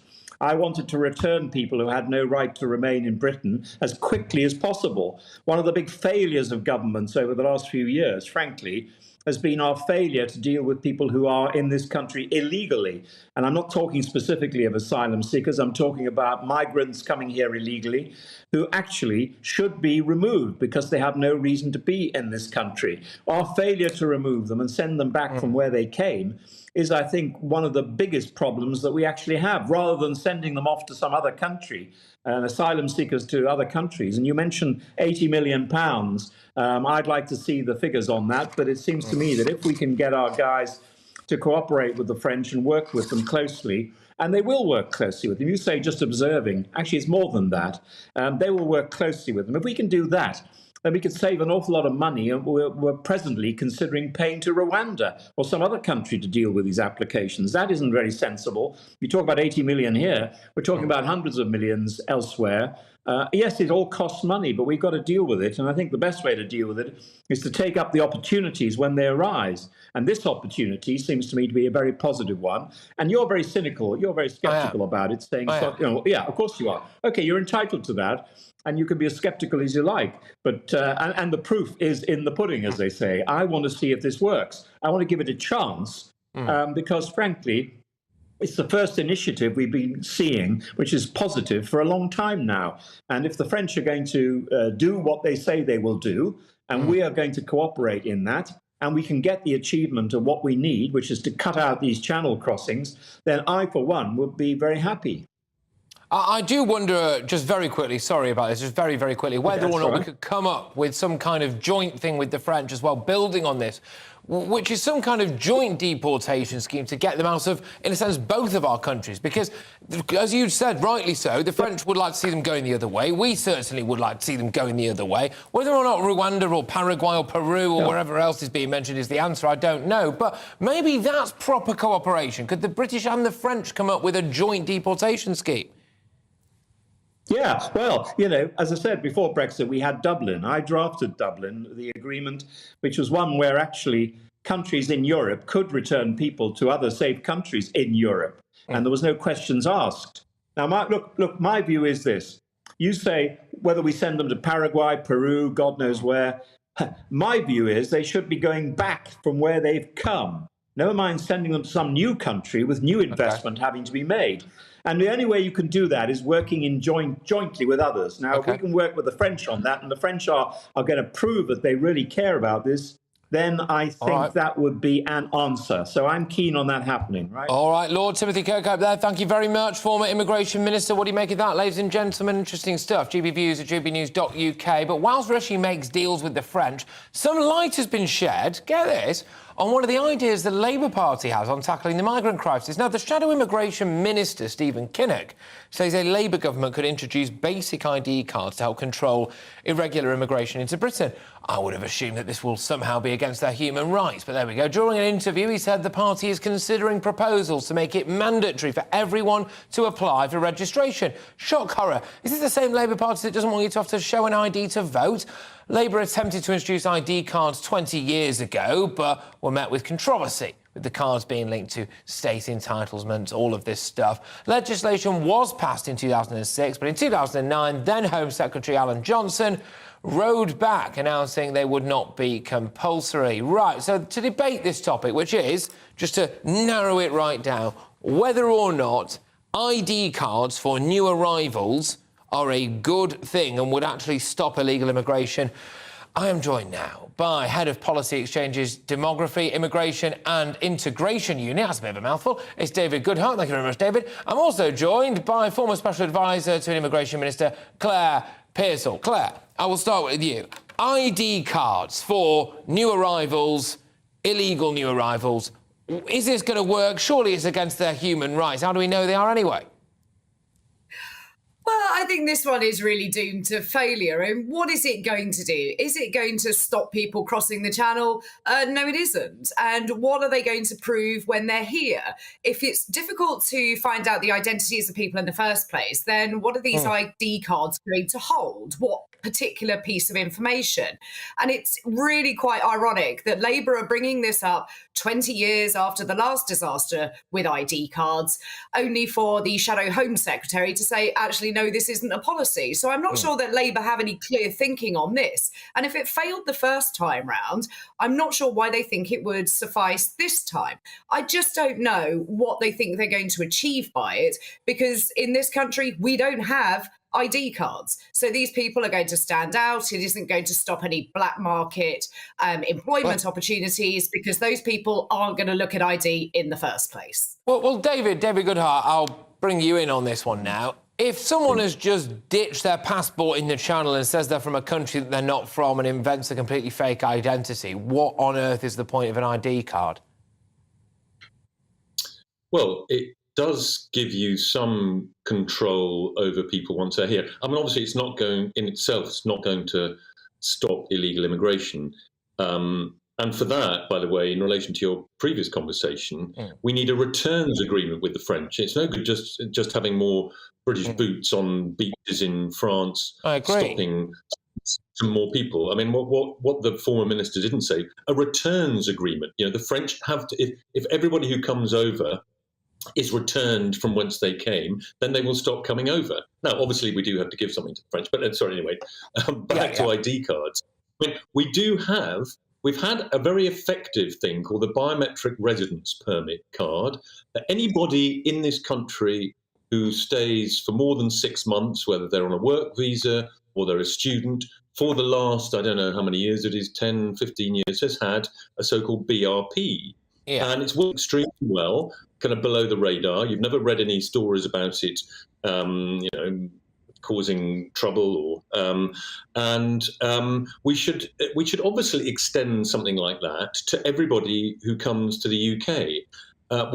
When we had the EU citizens system for, as it were, regularising their position here, EU citizens have to have some kind of number to show that they are in the kind of category. I get that, but David, one of the big concerns, and Alison, I'll ask you, sorry, Claire, I should say. Claire, your views on this, which is that when we see people over here, we can't, apparently anyway, do things like dental record checks, or we can't do various different things, and that's why you end up with a grown 40-year-old man with a beard in a 16-year-old's math class somewhere in Torquay. Right, this is why it happens, but that's because that's all against their human rights. So unless this comes with fingerprints or an eyeball scanner like you get on your passport, I just don't see how it works, but we'll end up with a load of lefty lawyers telling us we can't do that, won't we?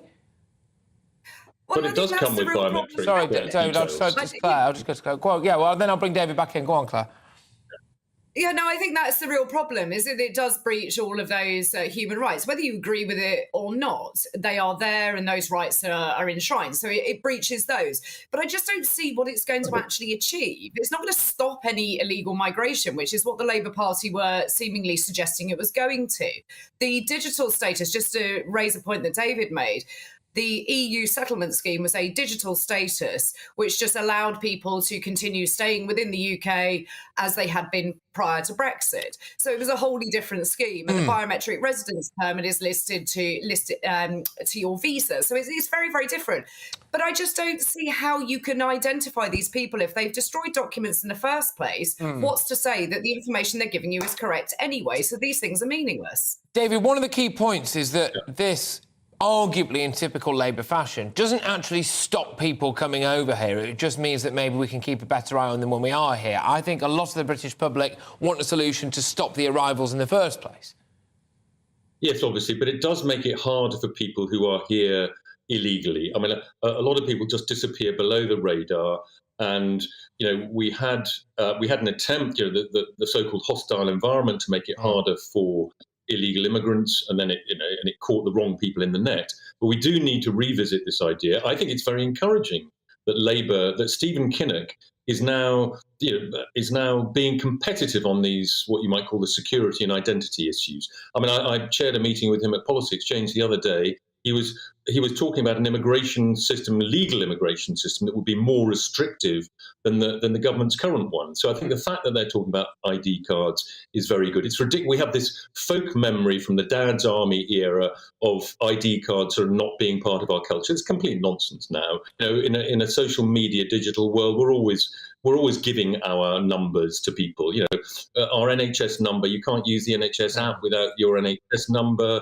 You're always being asked for your driver's license number. I mean, we've just got to get real about this. All civilized liberal European countries have national citizen identity systems or household registration systems.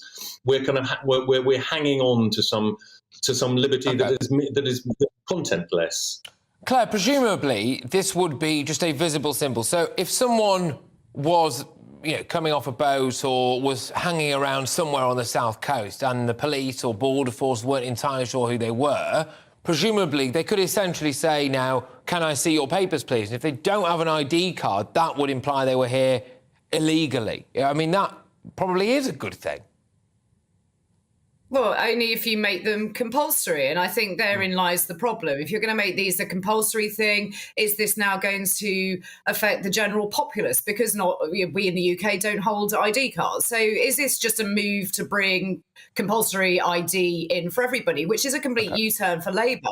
But there's also the cost of this, which no one's discussed, which is several £billion worth of cost attached to it on top of what we've just paid over to France.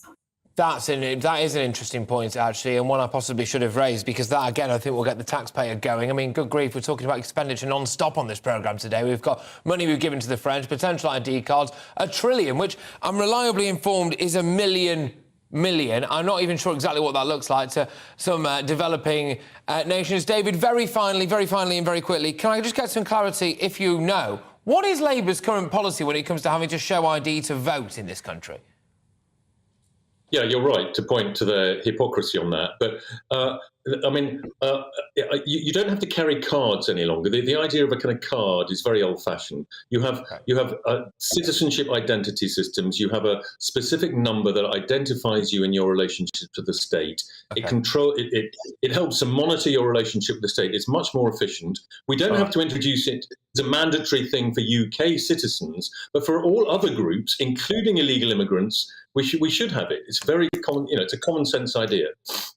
Yes, I mean, the cynic in me would say that Labour can now keep tabs on how many future voters they're welcoming into the country. But there we go. It was David Goodhart there, as Head of Policy Exchanges, Demography, Immigration and Integration Unit, and Claire Pearsall, their former Special Advisor to an Immigration Minister. Great to have you both on. Thank you very much. Spirited stuff. You are with Patrick Christys on GB News. Coming up, Sir Gavin Williamson, has been accused of telling a senior civil servant to slit your throat, apparently as well, threatening to throw one out of a window, allegedly. It's important that we use that word, allegedly.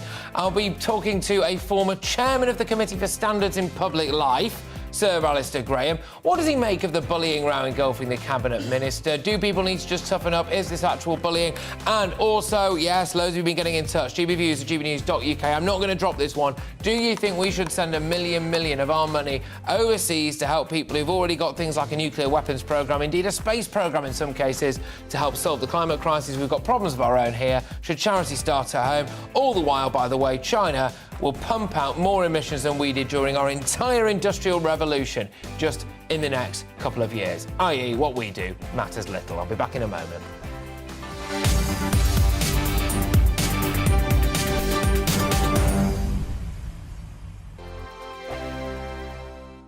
My name's Tom Harwood, and join me 9:30 a.m. every weekday for The Briefing, your one-stop shop for everything you need to know about what's going on in politics today. I wonder if this is a deal that might need to be like the biscuits in this factory, twice baked. Is there not an opportunity here to win out against the extremes? Tom Harwood, GB News. What are you going to do about it?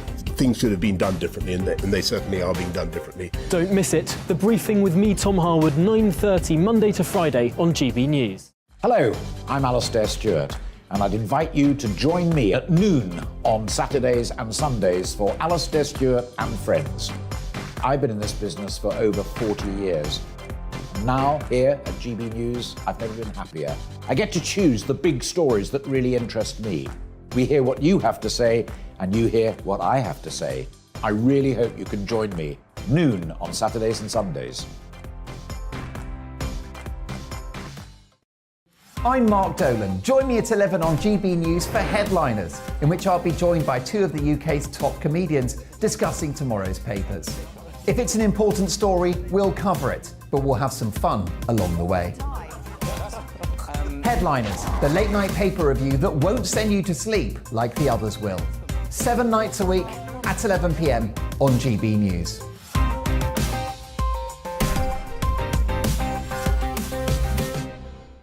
We are GB News, and we'd like to say thank you to each and every one of you for bringing us your conversations, for helping our great nation find its voice. We are here for you on radio, television, and online. across England, Scotland, Wales and Northern Ireland. It's not the BBC, you actually get your facts right. We are proud to be GB News, the People's Channel, Britain's news channel.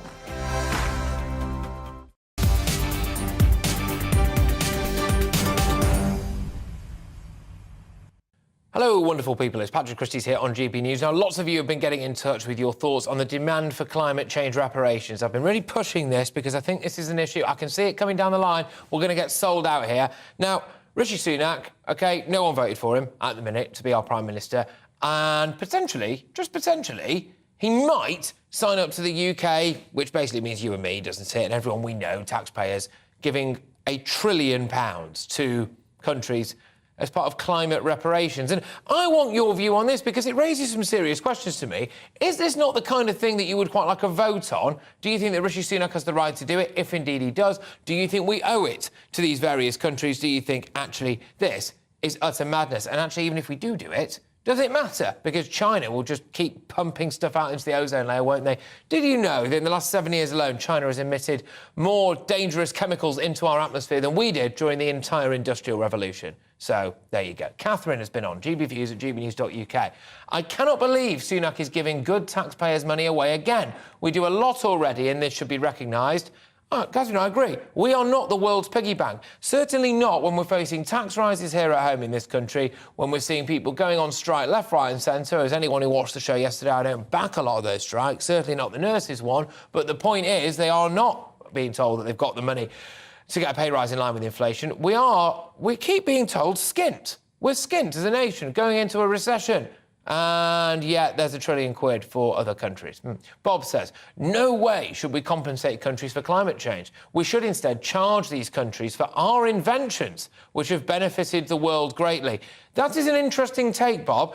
I am inclined, to an extent, to agree with Bob, because one of the main reasons why China has managed to progress at such a rapid rate recently is they did something very, very intelligent, which is when we'd invented various different technologies, the manufacturing sector, etc., they basically paid people a lot of money to go over there and teach them how to make it and do it themselves, and then did it a lot cheaper and sold it back to us. Maria says, the climate crisis is ruining many countries. Just because it's not happening on your doorstep doesn't mean that we shouldn't help. We can't just ignore it. Maria, I absolutely take your point. But then you look at what we're actually doing. We've reduced carbon emissions more than any other G20 country.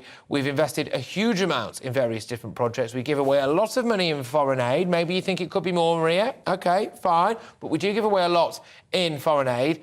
And we are not a huge polluter. And when you look at what we're going to do now, importing things like gas from America, surely, instead of fracking right here now, we could frack here. I could frack myself silly right here on GB News, just underneath me. OK, but we're not allowed to do that. That's going to be banned. But actually importing gas from America, which would emit a huge amount of more noxious chemicals, etc., and leave a much bigger carbon footprint, that's OK. I'm sorry, I just don't understand it. But, Maria, thank you very much for your point. It would be interesting to know, Maria, get back in touch, gbviews at gbnews.uk, how much money you would be willing to give to other countries during this particular time in this economic crisis. It will be a hard sell, I think, for Rishi Sunak. I think it will be a hard sell when he's staring down the barrel of a recession, economic crisis, telling us all to tighten our belts and, turn the heating down and this, that, and the possibility for blackouts this winter, to justify sending that much money abroad. I think charity should start at home.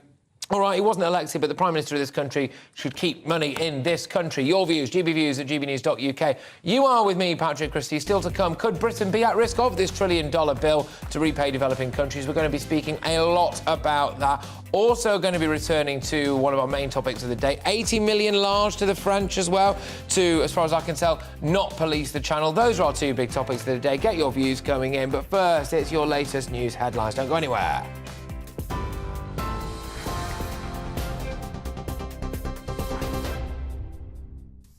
Thanks, Patrick. It's 4:32. I'm Ray Addison in the GB Newsroom. MPs have voted in favour of Labour's motion to maintain the state pension triple lock. The non-binding vote was passed by 218 to 0. It comes amid reports that the Prime Minister is looking to raise state pensions and benefits in line with inflation. Rishi Sunak and his Chancellor Jeremy Hunt are also considering imposing up to £60 billion in tax rises and spending cuts in next week's autumn budget. Meanwhile, Downing Street has described the latest bullying allegations against Sir Gavin Williamson as serious. It follows a report in The Guardian that Sir Gavin told a senior civil servant to slit your throat whilst he was Defence Secretary. He denies bullying. A coroner says he's seen no evidence that Archie Battersby was taking part in an online blackout challenge. The 12-year-old had his life support withdrawn in August after his parents failed to overturn a High Court ruling that doctors could lawfully do so. The senior coroner presiding over a pre-inquest review says his phone contained messages reflecting a very low mood. 22 Just Stop Oil protesters have been charged over protests on the M25 yesterday. 8 were charged with conspiracy to cause a public nuisance and a further 14 with causing a public nuisance. They're all set to appear at Westminster Magistrates Court today. Disruption continued earlier with 16 protesters arrested after halting traffic on the Dartford crossing. On TV, online and on DAB+ radio, this is GB News, the People's Channel. Don't go anywhere. Patrick will be back in just a moment.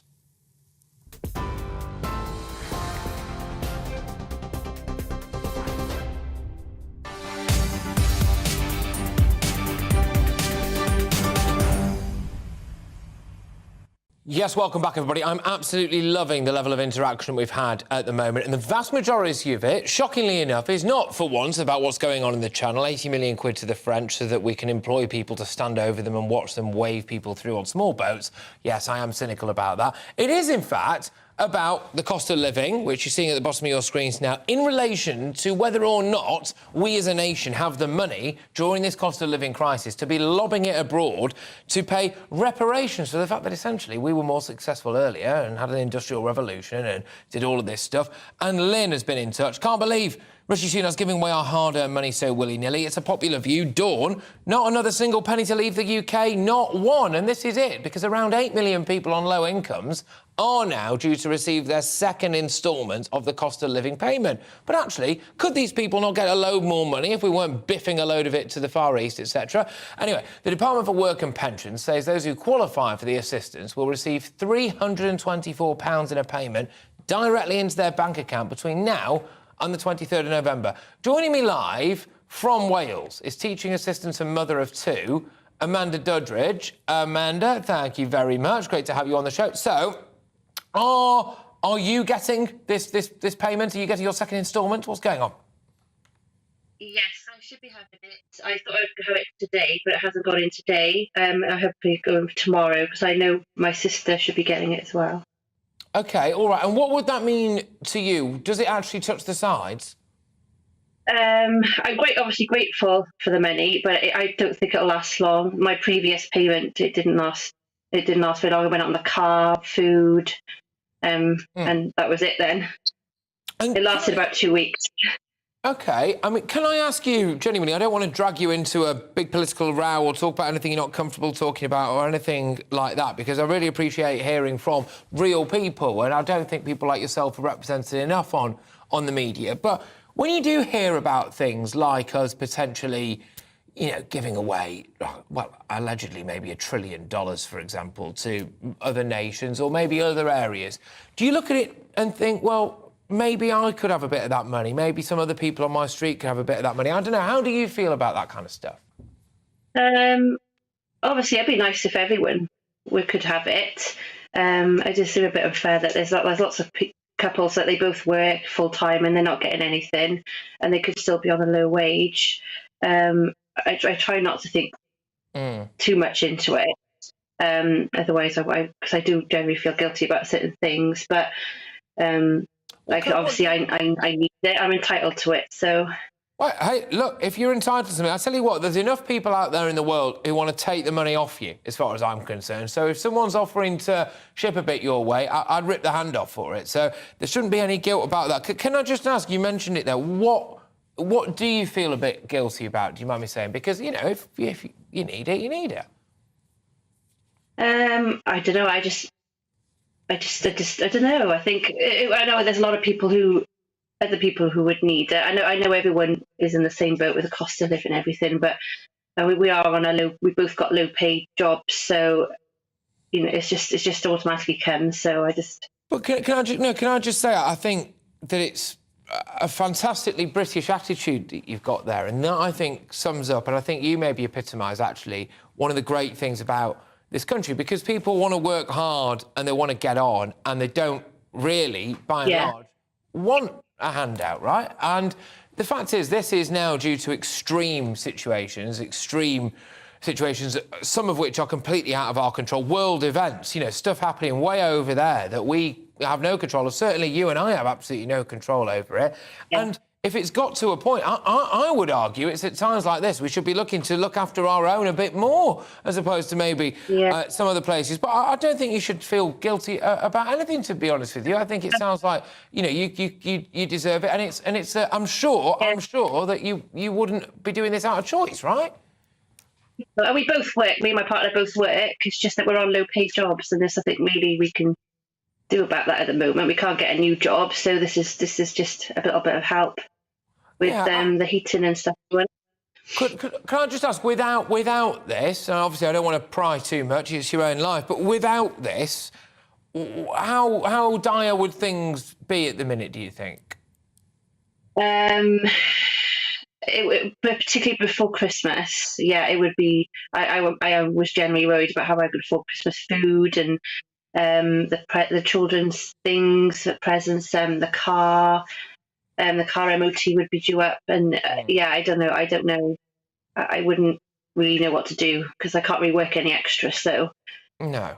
Well, look, Amanda, thank you very much for coming on the show. And I really appreciate it. And I think a lot of people right now will be watching this or listening to it on radio and in exactly the same position as you, feeling exactly how you feel. And thank you very much. And I hope we speak again. All right, that's Amanda Dudridge there, who is teaching assistant, mother of two, from Wales, just discussing the fact that, yes, OK, well, apparently today is the day, or between now and the 23rd of November anyway, people who need a little bit of assistance, who qualify for a little bit of assistance, will be getting 324 quid. I think it ties in that to what we were talking about before, just before we go on to talk a bit more about the US midterms, which is, I can't help but feel, I know, there are people out there who, and I'm sure some people will be thinking this now, well, people go out and they spend their money on needless things. They drink and they smoke and they do whatever. And, you know, some of these people don't necessarily need a handout. But there are plenty of people out at the moment who are really, really struggling. And it annoys me because a lot of people, I think, are struggling because of our response to the coronavirus crisis, a lockdown, the massive... We printed money, essentially. We printed money, and now we're paying that off, and a lot of people disagree with that strategy to begin with. And then you're seeing, OK, we're giving a lot of money to Ukraine. Plenty of people think that's fair enough. We wouldn't want a Russian invasion of the entirety of Europe, will be, if indeed that's a thing. And then you start looking at foreign aid. Then you look at the amount we're spending on people to house them in hotels who are crossing the Channel. Now there's talk of £1 trillion to go and give for reparations to a climate crisis and all of this stuff. And I just look at people like our last lady there and I think, could they not have a couple hundred more? Anyway, I don't know. Your views, GBViews, GBnews.uk. We'll move on from that now, because the US midterm elections are taking place today, and millions of Americans are heading to the polls to vote. Held halfway through a president's 4-year term, they're typically seen as a test of just how well whoever's in the White House is doing. Sleepy Joe Biden. Currently, the Democrats control both US chambers of the Congress, which is the House of Representatives, and the Senate, but their majority is slim. Republicans need just 5 seats to take the House and just 1 to control the Senate. If that happens, President Biden would effectively have his hands tied for the next 2 years. You hate to see it, as the Republicans can block his ability to pass laws. But meanwhile, Donald Trump, former President Trump, has used his final rally to give his biggest hint yet that I think he's going to do it. I think he's going to run. I think all of the sound money, as it were, appears to be at the minute that President Trump is going to announce his run, his 3rd attempt, by the way, for the White House in the coming days. What do you feel about that? I personally think it's going to be huge. Joining me now is former National Security Advisor to Donald Trump. It's John Bolton. John, thank you very much. Great to have you on the show. I must say it's a fantastic get, a great booking, as we call it in the industry. Brilliant to have you on the show. You know the guy. Is President Trump going to be coming back?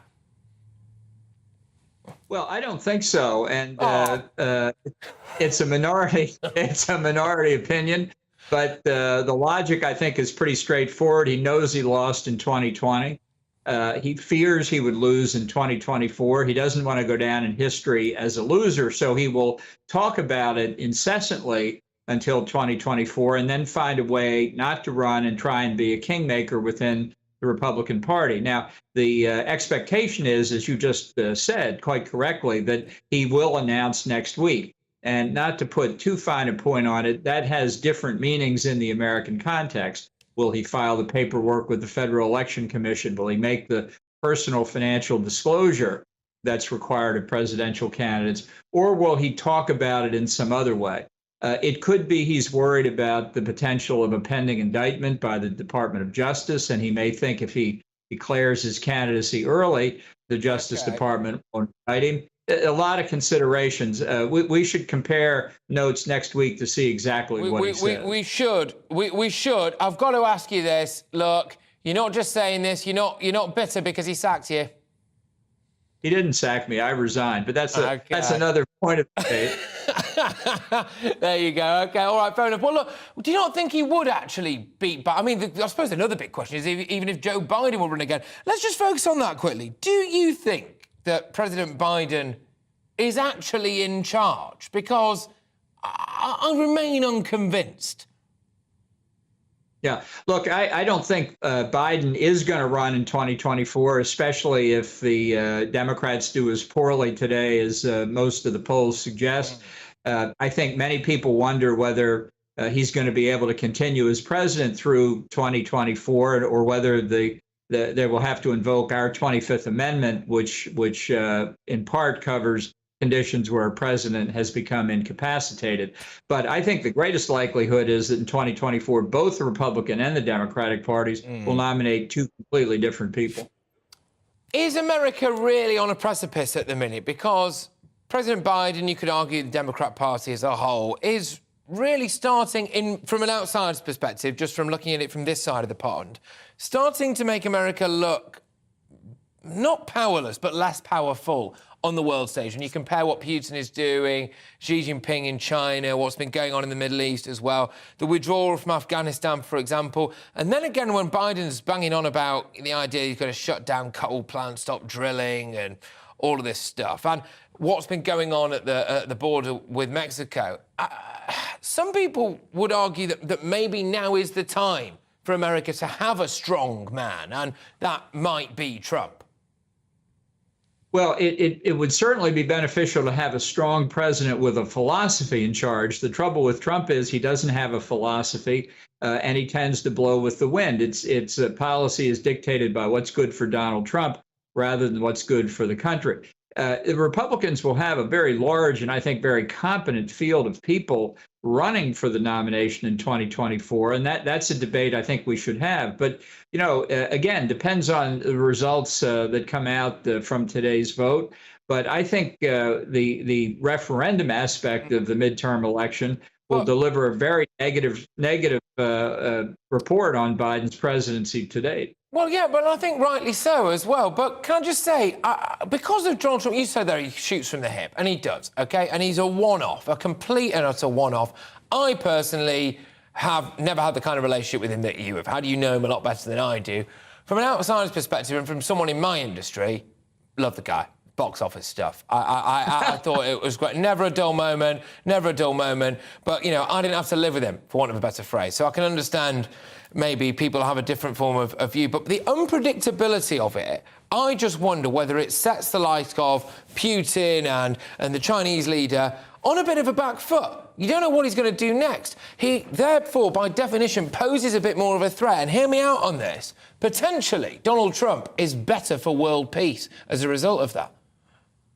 No, that's pretty far from reality, actually. Richard Nixon kind of invented this idea of the out-of-control president when he told Henry Kissinger, tell the Chinese, look, you got to watch out for this guy Nixon, no telling what he'd do. But the method to that madness was the Chinese knew Nixon's entire career had been based on anti-communism. And so the fear was he really would do something that would harm the Chinese communist regime very dramatically. With Trump, it's like living inside a pinball machine. And while that may cause uncertainty with your adversaries, it causes it with your friends, too. So the whole thing leads to the potential for more chaos. Okay. Sorry, very last. So you would not, if Trump stood, and we're looking ahead now, you would not vote Republican, or would you? Well, what I did in 2020 was I wrote in the name of a conservative Republican, which you're allowed to do in Maryland, because there was no conservative Republican on the ballot. OK, good stuff. All right, well, look, thank you very much. Great to chat to you. We will have to compare notes, actually. I've enjoyed this little back and forth. John Bolton there, former National Security Advisor to Donald Trump. He said he resigned. Some people don't. Anyway, there we go. Right, OK, you're with me, Patrick Christys on GB News. Still to come, could Britain be at risk of a $1 trillion bill to repay developing countries hit by climate change? During a speech at COP27 yesterday, Rishi Sunak pledged the UK would triple its funding to help nations adapt to the impacts of climate change alongside the government's net zero target by 2050. Look, let's just get down to brass tacks on this. £1 trillion, million, or whatever the heck it is, OK? Lobbing it over to countries that aren't our own in the middle of a cost of living crisis. Should we have a referendum on net zero? Who voted for Rishi Sunak? What right does he have to do this with your money? All of that coming your way very, very shortly. Don't you dare move.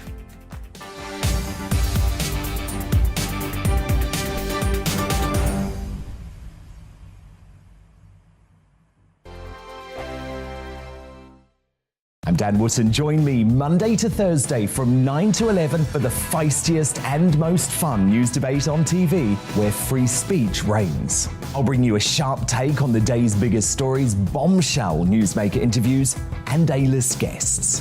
And I guarantee you, no spin, no bias, no censorship, and no reason to go to bed. That's Dan Wootton tonight, Monday to Thursdays from 9 on GB News.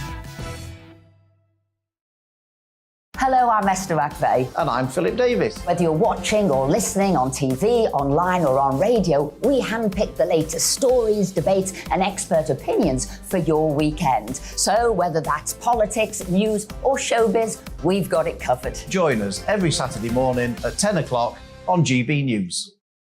We are GB News. And we'd like to say thank you to each and every one of you for helping our great nation find its voice. We're absolutely everywhere. Across England, Scotland, Wales and Northern Ireland. On TV, on radio and online. We're proud to be the People's Channel, Britain's news channel.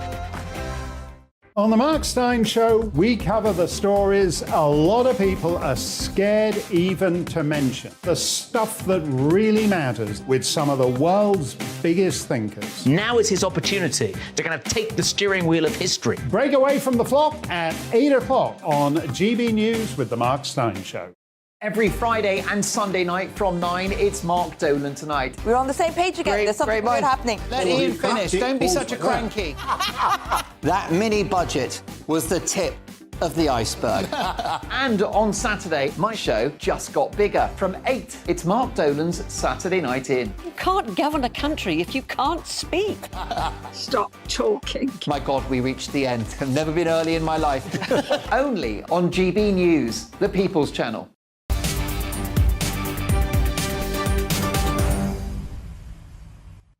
Welcome back, everybody. Now, this has been our central question of the show today, and it's about whether or not you think we should pay a load of money in climate reparations to developing nations who've been hit by this climate crisis. OK, so they say it's been caused by hundreds of years of industrial pollution, despite the fact that China emits more, apparently, in the last 7 years alone than we did during our industrial revolution. I read that yesterday. I believe it to be true, but I'm sure someone will dispute it somewhere.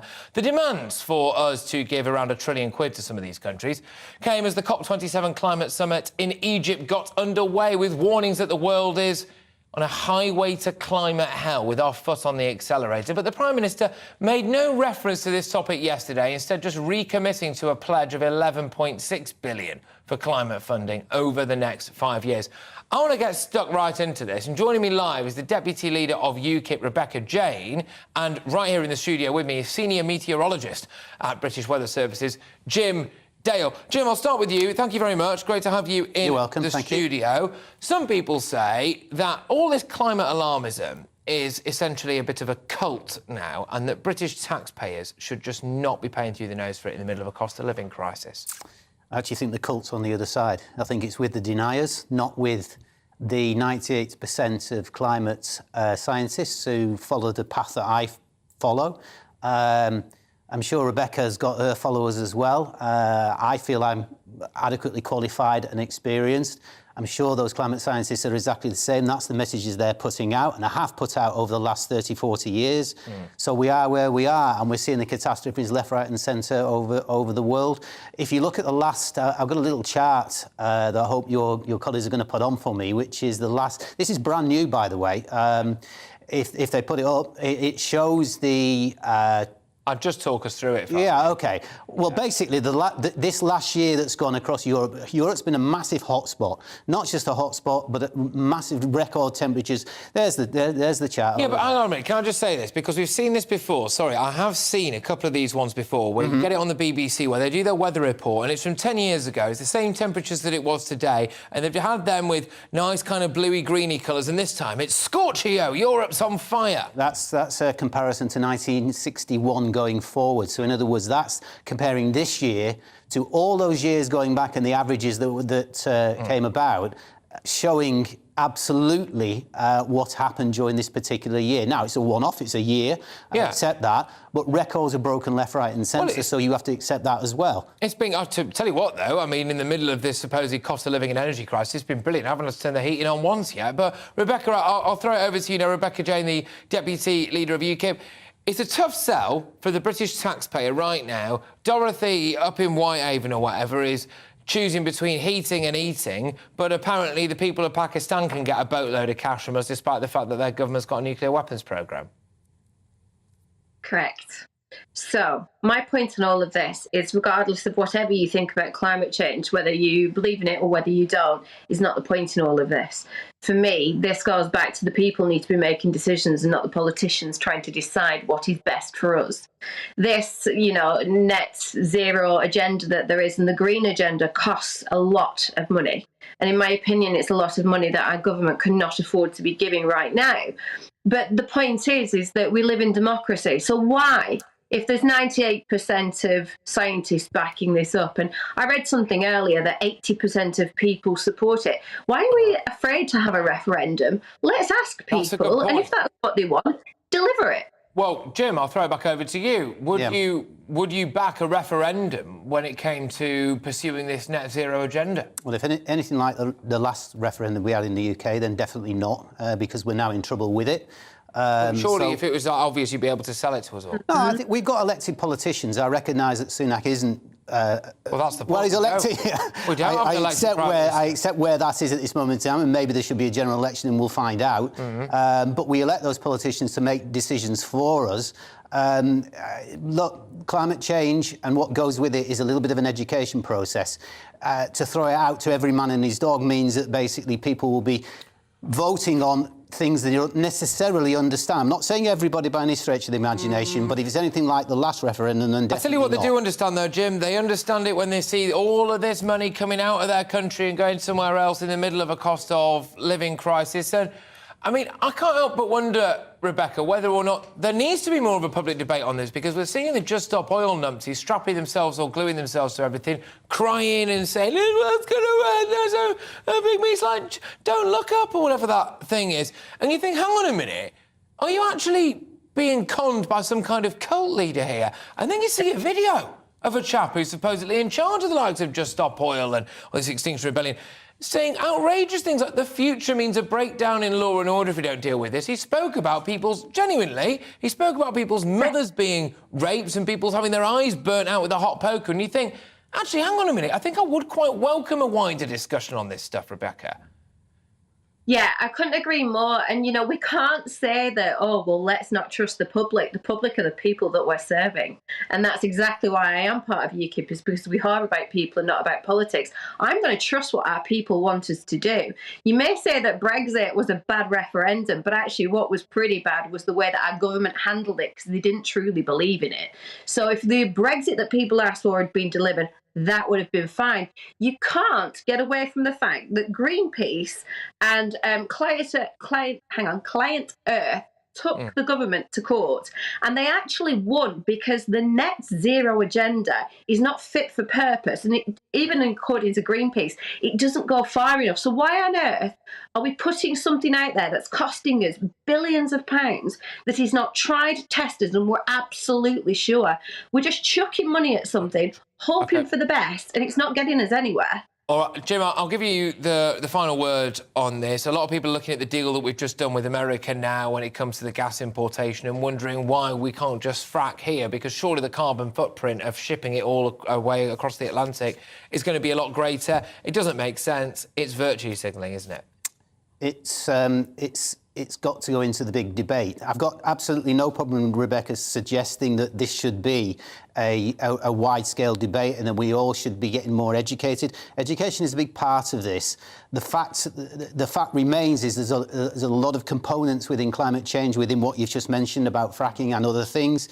But I think we've got to look at the big picture, and the big picture is the Earth is going down, and it was going down even faster than it was even a few years ago. All right, look, both of you, I could talk to you about this all day. Thank you very much. I'm sure it won't be the last time that we have this exact discussion. Great stuff. Deputy Leader of UKIP, Rebecca Jane, and joining me in the studio, Senior Meteorologist at British Weather Services, Jim Dale. Thank you very much. Again, spirited stuff. Lovely things to see. Right, stay with me, Patrick Christys, right here on GB News. Lots more to come in the next hour. Get your views coming in, gbviews@gbnews.uk, because I'm asking a question that actually, you know what, I really, really, really want answered. Has Brexit made the migrant crisis worse? Anyone who watches this show, or anyone who knows me, will know exactly my views on Brexit. I'm all for it, and I think it was handled rather badly. But actually, when we look at what's been going on in the Channel now, has it made that worse? What can we do to stop that from happening? Can we really trust the French? Are about to go wallop Emmanuel Macron, have 80 million quid so that some Brits can actually stand over some French people with computer screens and watch with even closer observations as boats come across the Channel. I want to get stuck right into that, but yeah, big question, controversial one. Has Brexit actually made what's going on in the Channel worse? Don't go anywhere, I'll be back in a moment.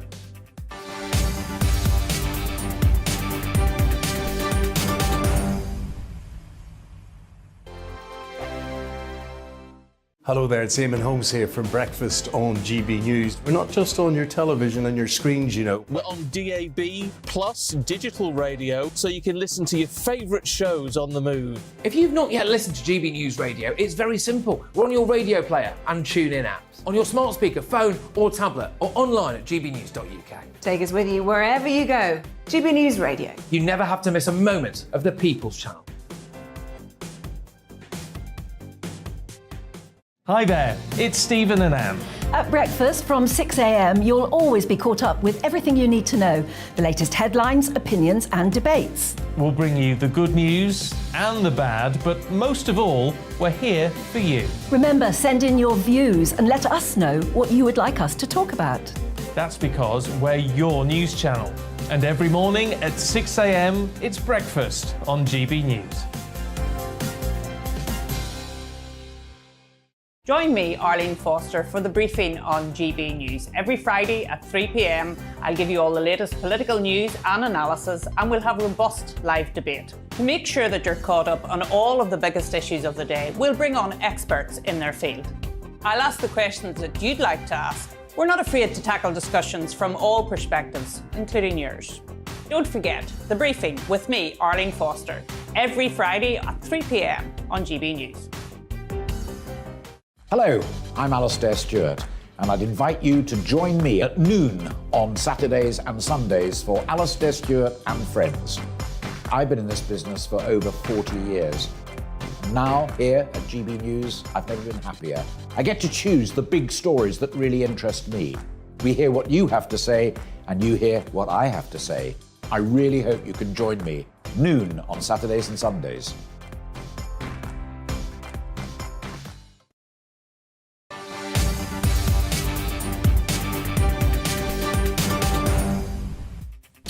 Strap yourselves in, ladies and gentlemen. We are in the business end of this show now. It's just gone 5 o'clock. You're with me, Patrick Christys, on GB News, live on your TV, digital radio and online. And coming up, I'm continuing to discuss that deal struck between Rishi Sunak and Emmanuel Macron to tackle the migrant crisis. Will it actually work? I am deeply, deeply sceptical. It's been reported that British Border Force staff could be sent to French beaches, or certainly, anyway, observatories, in a bid to stop people smuggling gangs from launching dinghies into the Channel in the first place.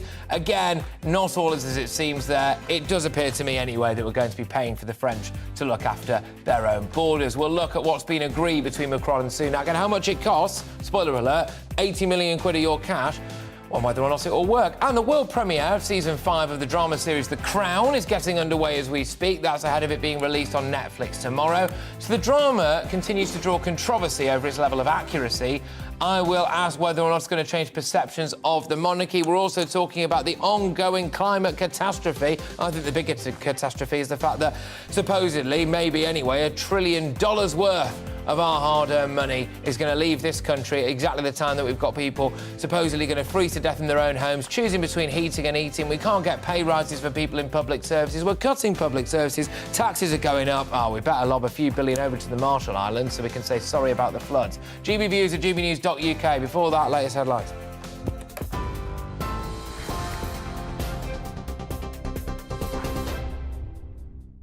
Good afternoon. It's 3 minutes past 5. I'm Ray Addison in the GB. In favour of Labour's motion to maintain the state pension triple lock.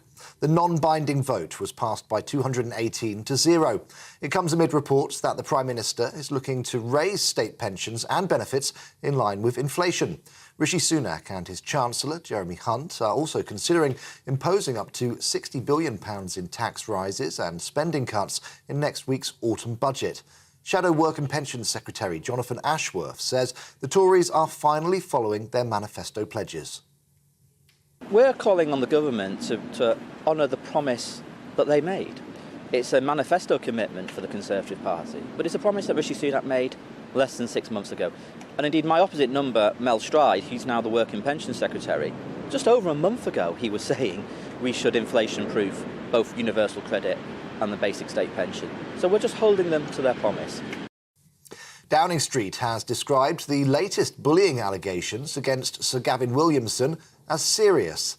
It follows a report in The Guardian that Sir Gavin told a senior civil servant to slit your throat while he was Defence Secretary. It also claims that on another occasion he told them to jump out of the window. Scrutiny is mounting on the PM after it emerged he appointed the minister to his cabinet despite being aware of a previous allegation. Sir Gavin denies bullying. Boris Johnson has asked MPs he's nominated for peerages to delay taking them so they don't trigger by-elections. Nadine Dorries and Alok Sharma are among those that the Times reports are set to receive honours. It's believed the MPs have agreed to the request. The Conservatives are currently trailing Labour in most official opinion polls. The government is understood to be nearing a deal with France over the Channel migrant crisis. The agreement could see British immigration officers stationed in French control rooms. This would allow them to coordinate searches for boats being launched into the Channel. It's believed the deal is worth about £80 million and is in its final stages.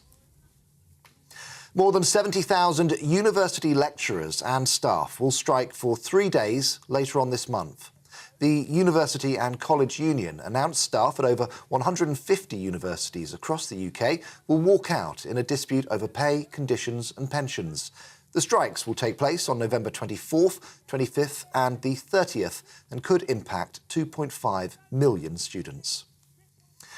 A coroner says he's seen no evidence that Archie Battersby was taking part in an online blackout challenge. The 12-year-old had his life support withdrawn in August after his parents failed to overturn a High Court ruling allowing doctors to lawfully do so. The senior coroner presiding over a pre-inquest review says his phone contained messages reflecting a very low mood. 22 Just Stop Oil protesters have been charged over protests on the M25 which took place yesterday. 8 were charged with conspiracy to cause a public nuisance and a further 14 with causing public nuisance. They're all appearing at Westminster Magistrates' Court today. Meanwhile, disruption continued earlier with 16 protesters arrested after halting traffic on the Dartford crossing. This protester explained why the demonstrations will continue. We hear these fine words from our latest Prime Minister saying, yeah, it's important, we need to do stuff. The time for words is over. We will stop the disruption, Mr Sunak, when you say you are going to stop new oil and gas licences because we don't need them. We've got renewable energy, we can move to that, we can save lives. Do it now, please. In international news, millions of Americans are heading to the polls today for the midterm elections. Currently, the Democrats control both the House of Representatives and the Senate. If the Republicans take either, it will limit President Biden's ability to pass any laws. He's warning that a Republican victory could weaken the country's democracy. Well, meanwhile, former President Donald Trump has given his biggest hint yet that he will be running for the White House. This is the year we're going to take back the House, we're going to take back the Senate, and we're going to take back America. And in 2024, most importantly, we are going to take back our magnificent White House. I'm going to be making a very big announcement on Tuesday, November 15th at Mar-a-Lago in Palm Beach, Florida. You're watching GB News, the People's Channel. We'll bring you more as it happens. Now let's get straight back to Patrick.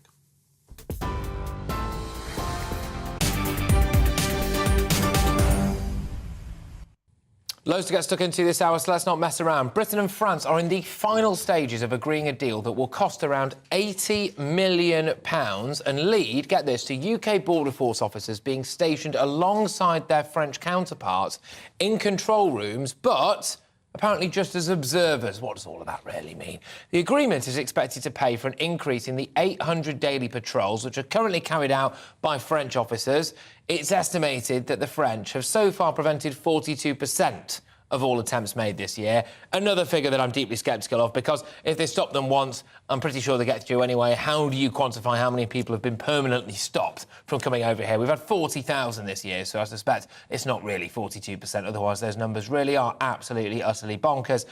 What the Home Office is saying, though, is if we can stop 75% of them, then we essentially take the money out of the people smugglers' mouths.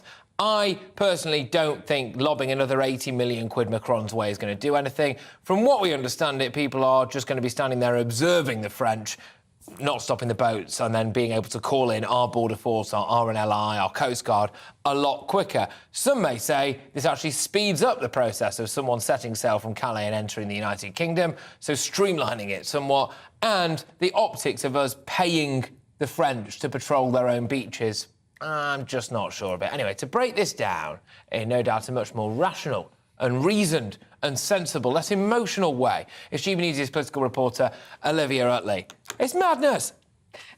So it's an £80 million deal, as you say, and some of it is going towards having British Border Force officers sitting as observers, as they put it, on the beaches to watch patrols and to feed back intelligence.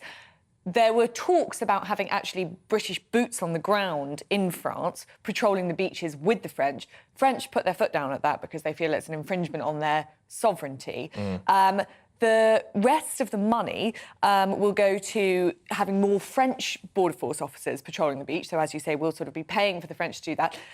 The bright side is that that has sort of worked a little bit in the past. We had a £56 million deal in 2019, and that went to upping the number of French Border Force officers patrolling the beaches, which it seems has led to a big reduction in the number of migrants being accepted into the UK. It's just that the overall number of migrants attempting to make the crossing has gone up massively. So it is progress, but there are quite a few caveats to that. I mean, as I say, there was this £56 million deal agreed 3 years ago, and the situation we're in now isn't exactly optimal. Yeah. So it could just be a bit of a I've just got this horrendous idea that we're going to spend 80 million quid on top of goodness knows what else we've already given the French for some kind of horrific, potent cocktail of allo meets Dad's Army, where actually we end up with no great reduction in people coming across whatsoever, because there isn't a deterrent. As long as they can get over here, we're not going to deport them anywhere. It takes them years to have their application processed, it would appear anyway. We're not cracking down on the people smuggling gangs themselves. Just to clarify, as it currently stands, more details will emerge, but as it currently stands, we might be paying 80 million quid for the French to patrol their own beaches, but better, and for someone like me to stand over a Frenchman with a laptop just to check if the boats are still coming through, which they are. I suppose that sounds like quite a cynical interpretation of what's going on. Yes. But basically, right. Yes. On the other Good side grief. of it, the government plan is to do something about deportations as well. Okay. So Robert Jenrick, the immigration minister, says there's a bespoke new plan to get Albanian immigrants who've come across here processed far more quickly and sent back to Albania, if that's the right course of action, more quickly too. But obviously to do that, they've got to get around that modern slavery legislation, which, as we know, is a big loophole in the immigration system. Anyone who claims that they are a victim of modern slavery basically is able to claim political asylum here, and the burden of proof on them is just incredibly low at the moment. So if they can get round that, then put this bespoke Albania plan in place, then that, combined with the French plan, could see a big reduction in migration numbers, but feels like there's quite a lot of ifs and buts before we get there. So if this is part of a multi-pronged approach where we actually maybe see people being allowed to be deported to places like Rwanda or wherever, plus we have some kind of returns policy with Albania, we also have increased French patrols and they bother to do something about all of that, then maybe, I suppose, as part of a wider package, it might work. But as you said, lots of ifs and buts, Olivia. Look, Olivia, thank you very much. Well done for breaking that down for us. Hopefully it does actually work for the sake of absolutely everybody, but there we are. Olivia Rutley, our political reporter there. Well, there we are. What I really want to discuss this hour is whether or not, though, looking at a slightly bigger view on this, is whether or not Brexit has actually made this migrant crisis worse. Just hear me out on this, ladies and gentlemen, OK? I voted for Brexit. I don't mind admitting that. It's pretty bleeding obvious, isn't it? But, alas, here we are. We've not really taken control of our borders in the Channel, and it doesn't appear that what we do really seems to work. As far as I can see, the French are still rather miffed that we actually voted for sovereignty and are deciding to stick it to us in quite a big way. But according to the latest opinion poll, 73% of people think the UK has not been in control of its borders since Brexit. Presumably 100% of people thought we weren't in control of our borders during our time in the EU, but there we are. Only 9% of the public believe Brexit has made Britain's ability to manage its borders better. Really fascinating point this, and I'm desperate to hear from you at home, or if you're in your car, whatever you're doing. GBviews at gbnews.uk. How do you feel that Brexit has gone so far when it comes to controlling what's going on in the Channel? Why do you think we haven't got to the grip of it? Anyway, joining me now is former Labour Minister for Europe, is Dennis McShane, and I'm also joined by former Brexit Party MEP, Belinda Delucy. Now, we are seeing, Belinda, start with you, we are seeing record levels time and time again. We are firing money at the French like a drunk man at a naughty club, OK? And yet, nothing seems to happen. Is it Brexit itself, or is it the fact that the people who were in charge of implementing Brexit didn't believe in it? Spot on. You know, Brexit was very simply just our parliament, you know, self-governing itself, self-determining its own laws. It was about taking back control of a parliament that had gone rogue in a very destructive marriage. Brexit is a gift, and it has given our government the tools to control our borders. They are choosing not to use them. They are betraying the spirit of Brexit. It's not Brexit to blame. There is no political will, or very little political will among our political class to do anything like make the tough decisions that are needed to deter. And this is the big thing. You made a very good point. And no matter what deal we do with the French, as long as we dangle that big carrot that says pretty much anyone who lands on our shores, asylum seeker or not, documents or not, will get to stay. They will keep coming. And our government has chosen not to leave the European Convention of Human Rights. It's chosen to have a slow, sluggish asylum process. And my God, Brexit allows us to judge them far more harshly at the ballot box, which will eventually shape policy in the end. But right now, it's very clear it's the government's fault. Nothing to do with Brexit. OK, Dennis McShane, a former Minister for Europe. Do you think that Brexit has made what's going on in the Channel worse? Well, of course it has. You just have to look at the stats.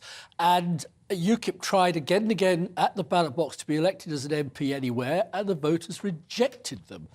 Now, I'm not sure about £80,000, or sorry, £80 million.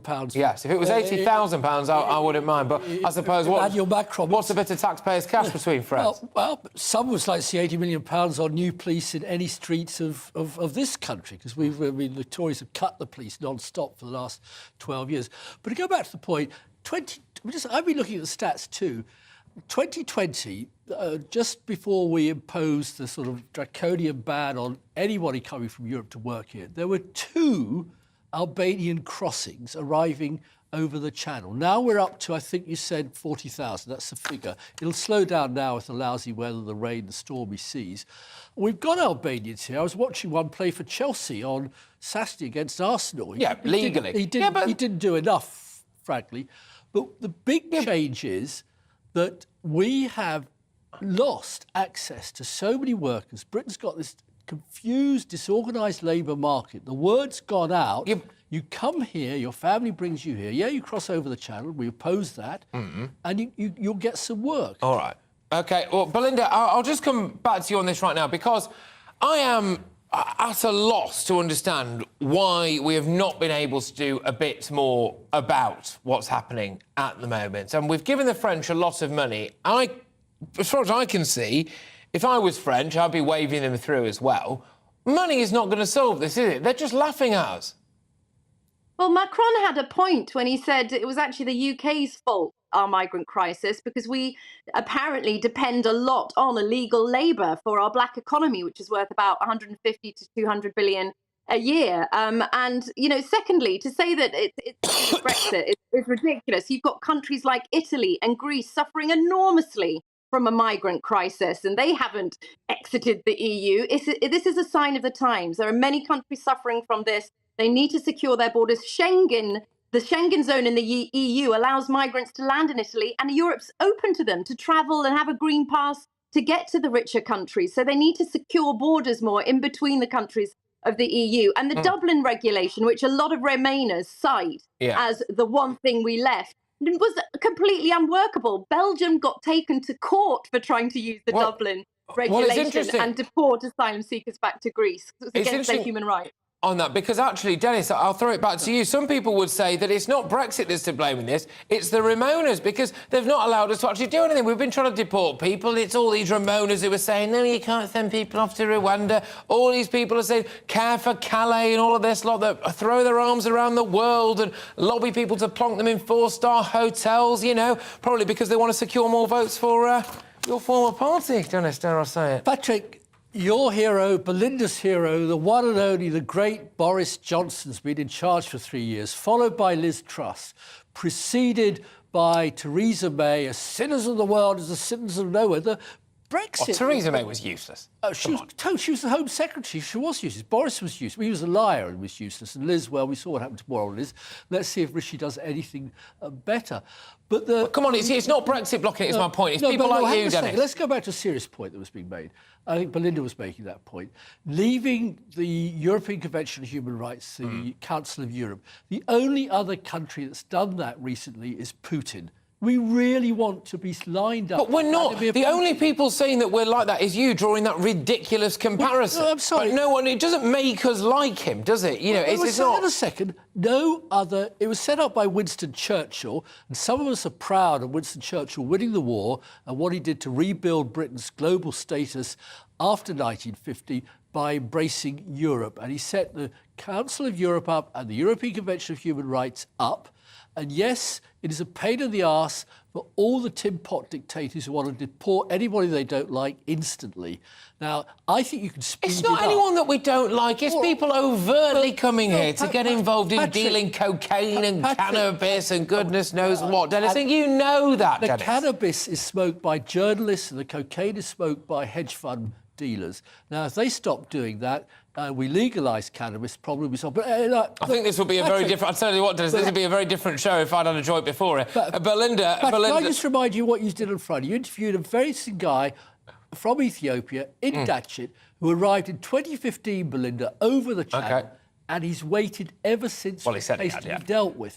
That is not anybody's fault except Theresa May's, Priti Patel's. Right. See if Suella Braverman. Okay. The now, European Belinda, just quickly, is absolutely to blame and not fit for purpose right now. Article 3 prohibits sending anyone back to a country that has degrading treatment. So you can't even send people back to Greece because the illegal migrants say, oh, it's a poorer country and we're not treated. The Dublin regulation Belinda, just quickly, I get that point, but I just want to ask you a question that maybe a little bit more simplistic, but maybe cuts more to the heart of this, which is that if people were given another vote, which I hope they never are, essentially, on whether or not to rejoin the European Union, a second referendum chat, I hope, has been parked. But they could currently point to the fact that we said we were going to get control of our borders, and what's been going on in the Channel has been chaos. And until that's sorted, people can't really say that Brexit has worked. And that is a problem, Belinda.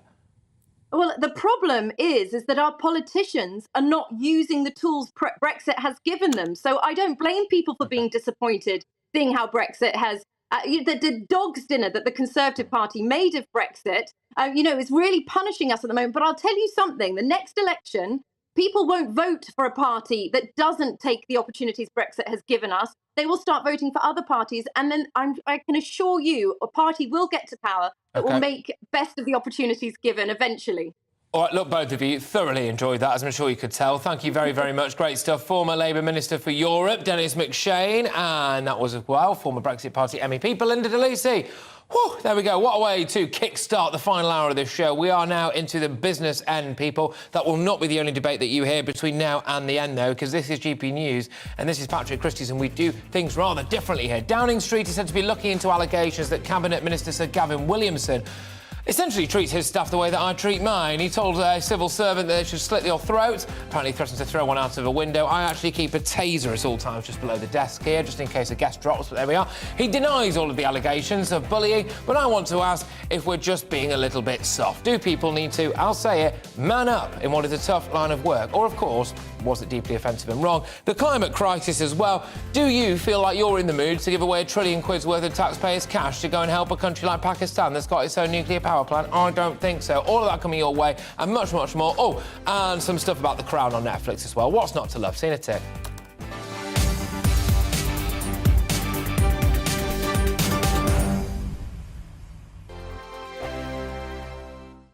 Every morning from 6 o'clock, we'll wake you up with GB News Breakfast with all the stories you didn't know from the night before. So whether it's serious news, entertainment, or your own views from all over our great nation, we're here to kick off your day with a smile. And the national media should be reflecting and reporting what's happening here. You will notice the northwestern accents. Whether you're with us on TV, radio, or online, every morning, it's breakfast from 6 a.m. Hope you can join us. I'm Dan Wootton. Join me Monday to Thursday from 9 to 11 for the feistiest and most fun news debate on TV, where free speech reigns. I'll bring you a sharp take on the day's biggest stories, bombshell newsmaker interviews, and A-list guests. And I guarantee you, no spin, no bias, no censorship, and no reason to go to bed. That's Dan Wootton tonight, Monday to Thursdays from 9 on GB News. Hello, I'm Simon Evans. Join me on GB News for Headliners at 11 p.m, where I'll be joined by two of the country's top comedians as we take a look at tomorrow's newspapers tonight. If it's a big story, we'll be covering it, I guarantee, but we'll also have some fun along the way. That's GB News Headliners at 11 p.m. We won't put you to sleep, unlike some of the other paper review shows out there. So join us, 11 p.m, 7 nights a week. Hello there, it's Eamon Holmes here from Breakfast on GB News. We're not just on your television and your screens, you know. We're on DAB plus digital radio, so you can listen to your favourite shows on the move. If you've not yet listened to GB News Radio, it's very simple. We're on your radio player and TuneIn apps, on your smart speaker, phone or tablet, or online at gbnews.uk. Take us with you wherever you go. GB News Radio. You never have to miss a moment of the People's Channel.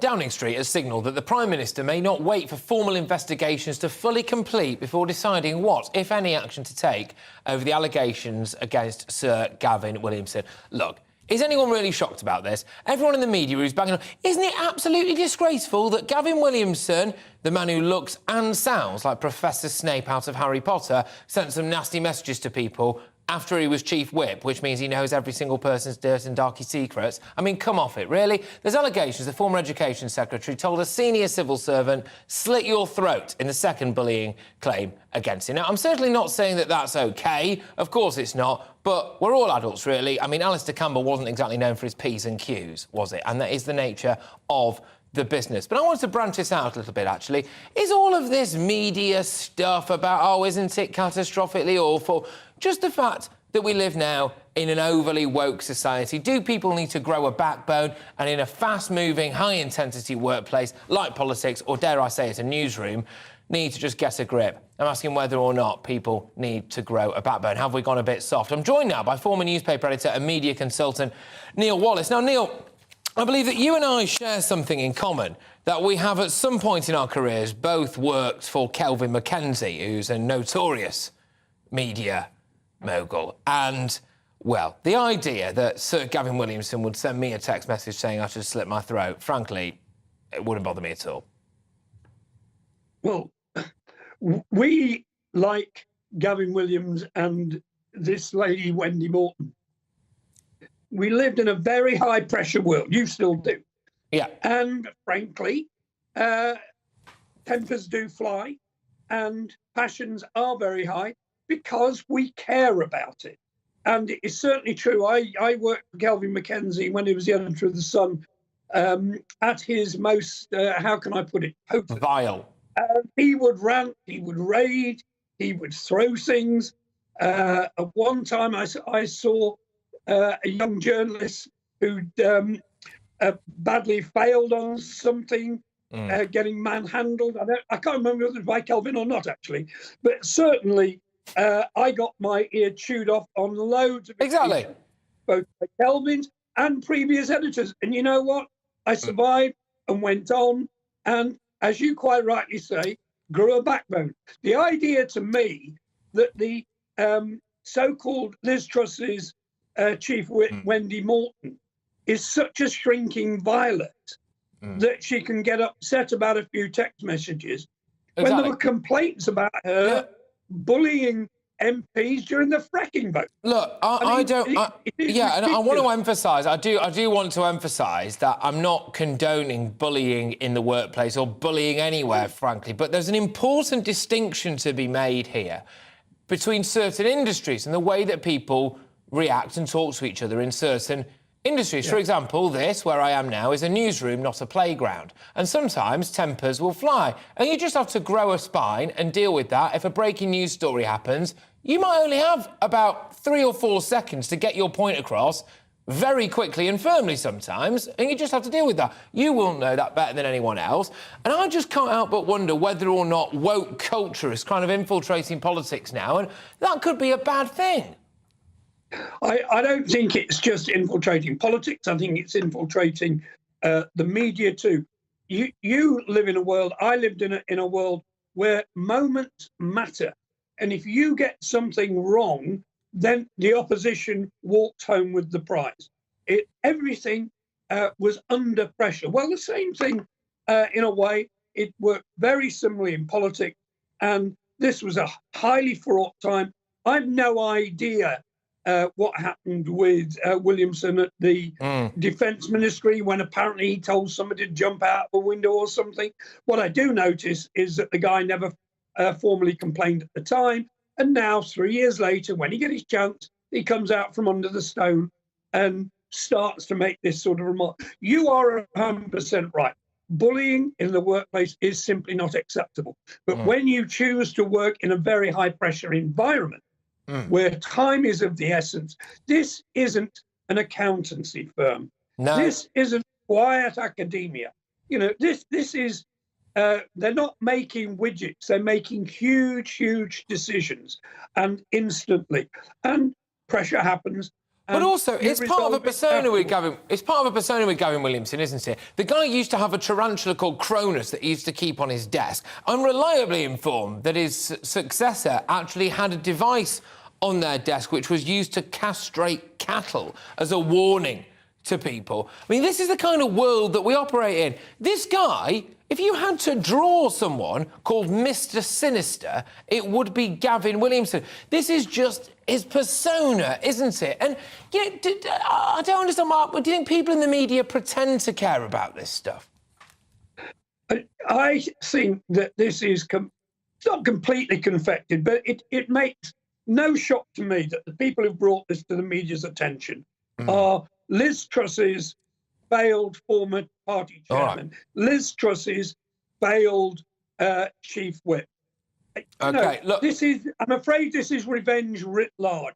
And I quite agree. I mean, Gavin Williams seems to me to be a pretty loathsome character. But you know what? He's one of the few people who is actually in the House of Parliament who is not from Eton. He's not from Oxford and Cambridge. He's not from some glittering background. I think he went to university in somewhere like Stoke. He's an ordinary bloke. And maybe, I don't think most people listening to this down the pub would think much more of. Look, absolutely not. I mean, seriously, it's like when someone cuts you off at the lights, or one of those cyclists cycling, you know, triple breast or whatever down a country lane on a Sunday. You know, those fat blokes in Lycra who think they're in the Tour de France or whatever. You know, just seriously, I mean, it's got divorce written all over it, hasn't it, when you see those pack themselves into the Lycra. But, you know, you should hear the language that comes out of my mouth when I catch up with them. I mean, I'd be sacked in an instant if that was recorded. Anyway, Neil, thank you very much. Neil Wallace there, who is a former newspaper editor, media consultant, reacting to this news that Gavin Williamson, yes, I'm coming to the denial, Gavin Williamson is accused of bullying. Gavin Williamson denies all of the bullying claims. There we go. Thank you very much. OK, right, plenty still to come here with Patrick Christys on GBNews. The premiere of Series 5 of the Netflix royal drama The Crown is taking place in London as we speak. Is it disrespectful to the royal family? What do you make of all of that? There might be some live shots of the premiere of The Crown there. Do you even watch it? Netflix says the show might change perceptions of the monarchy, and we build up to a crescendo here on GB News with me, Patrick Christys. I'm going to ask the question whether or not the UK is just the world's piggy bank now. I'm sick and tired of us dishing out money to seemingly every single other nation apart from ourselves, or every person from every other nation apart from ourselves. How can we have 80 million quid for the French, 6 million quid a day for people who've come here illegally to stay in 4-star hotels, £1 trillion apparently for other countries to say sorry for having an industrial revolution? What would you rather have? An industrial revolution in somewhere like the Marshall Islands has a rising sea level, or we live in caves? Anyway, there we go. We're going to be having a rip-roaring debate on all of that. Campaigners claim that Britain should pay that £1 trillion. GB views at gbnews.uk. I suspect the vast majority of you do not want to see any of that money leaving our pockets. Now, though, it's your headlines.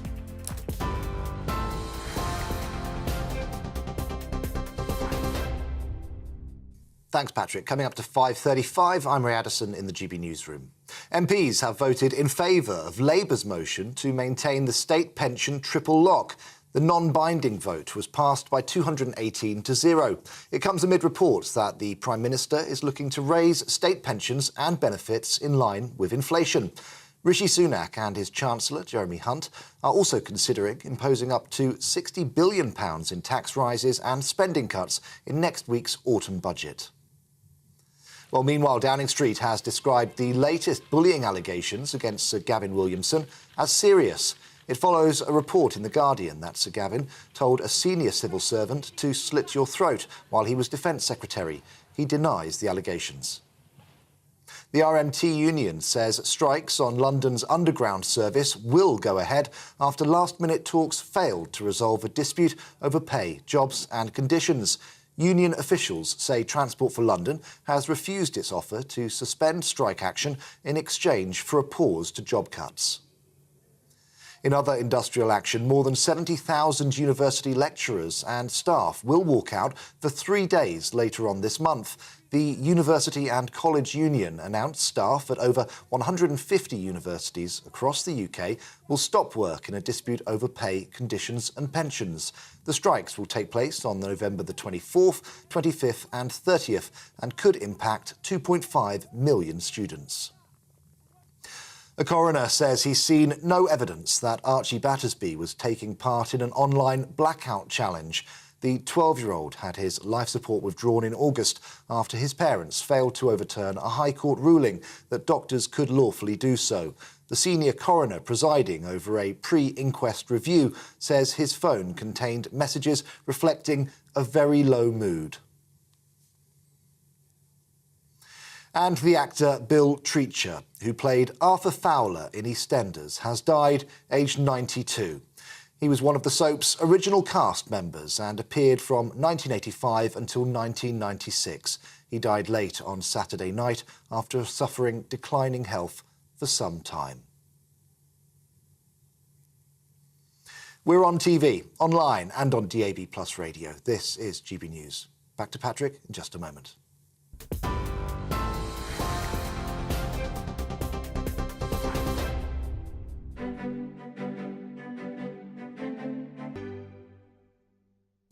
OK, here's a quick snapshot of today's markets. The pound will buy you $1.1579 and €1.1484 euros. Price of gold standing at £1,477 and 59 pence per ounce. And the FTSE 100 closed on 7,306 points.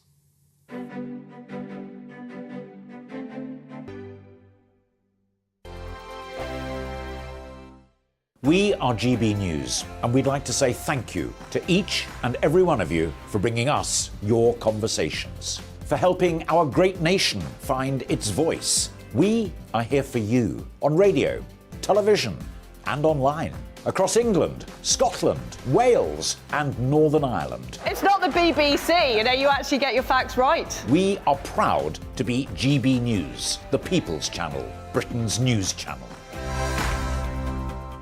Every Friday and Sunday night from 9, it's Mark Dolan Tonight. We're on the same page again. There's something weird happening. Let Ian finish. Don't be such a cranky. That mini budget was the tip of the iceberg.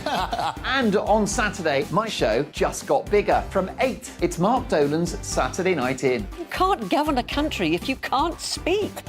Stop talking. My God, we reached the end. I've never been early in my life. Only on GB News, the People's Channel. Monday to Thursday on GB News, it's Bev Turner Today from 10 a.m. There's never been a more interesting but also critical time in British politics, and I can't wait to bring you the biggest stories of the day with the best factual accuracy and also a few of my own opinions thrown in. We'll engage in passionate but always polite debate with your thoughts and opinions at the centre of it all. Monday to Thursday, 10 till 12 on TV, on radio and online. Hi there, it's Stephen and Anne.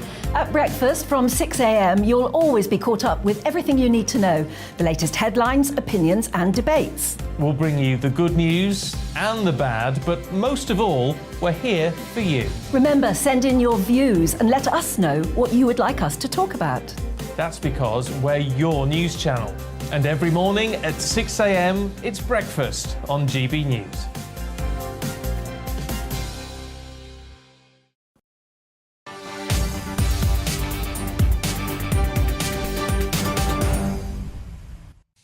Yes, welcome back, everybody. Those emails are coming in thick and fast. gbviews@gbnews.uk. 80 million quid to the French, OK, so that we can essentially pay for them to patrol the channel. I'll believe it when I see it. We're going to be returning to that one. We're also going to be discussing, big topic of the day as well, whether or not you think £1 trillion to smaller nations to say sorry for having an industrial revolution is a good way to spend taxpayers' cash at this particular moment in time. What do you make of that? We're going to be going to that shortly, but first, something, well, much closer to home, because the premiere of season 5 of Netflix's series The Crown is taking place right now at the Royal Theatre in London. Subscribers to Netflix will be able to watch 10 new episodes, with the first release tomorrow, focusing on the role of Diana within the royal family in that famous interview with Martin Bashir, who I hope is exposed for exactly who he is.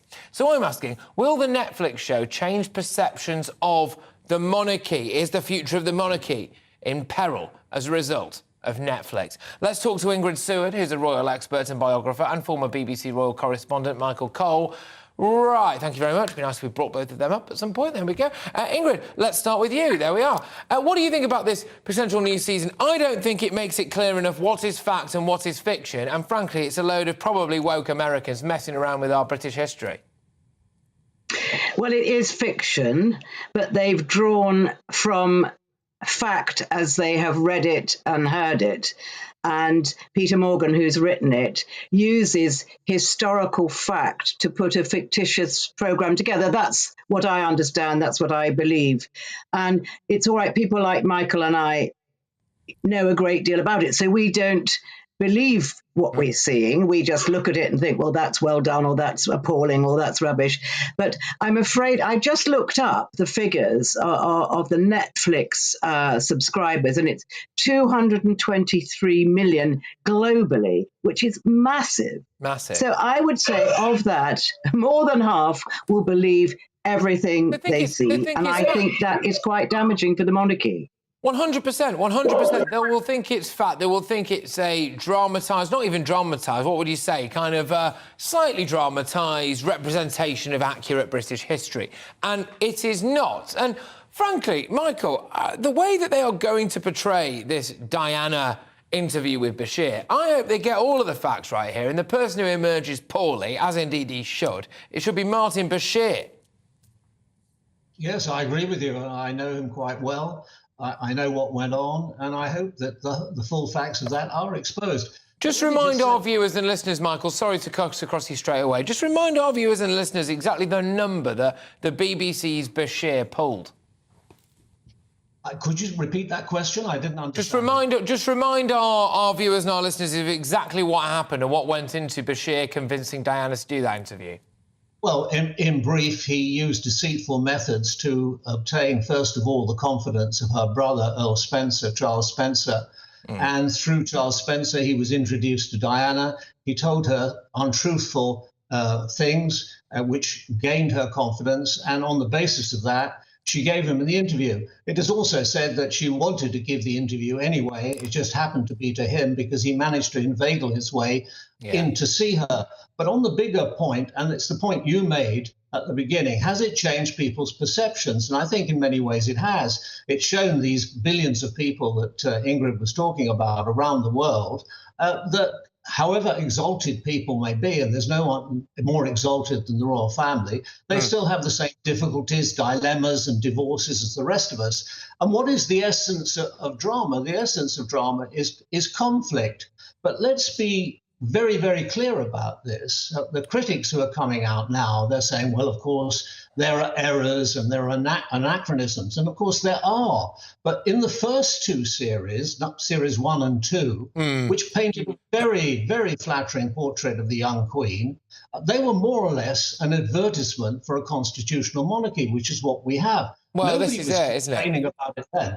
Yeah. Now, Ingrid, can I just wangle in Prince Harry on this particular one? Because I watched with great interest. I've never wanted a bus to come into some kind of difficulty more than when Prince Harry was sat on top of one with James Corden. I'm reliably informed that bus was well reinforced. But they were talking about Prince Harry and Netflix. And Prince Harry, who, by the way, had just signed, as we understand it, a multi-million-pound deal with Netflix. He didn't mind. He didn't mind about it because it was obviously drama. It was obviously not true. What a load of tosh that is. He was talking with his wallet, not his brain, but you'd have to find it first. Do you think Prince Harry's being a bit disingenuous to say that he's a fan of the Netflix version of The Crown? Because I don't see how he can be a fan of that, but not a fan, frankly, of some of the unfortunate truths that were printed on the front of the British press. Well, I just think that you're absolutely right, Patrick. And I think we've discussed this before. I think Harry is charming but completely brainless.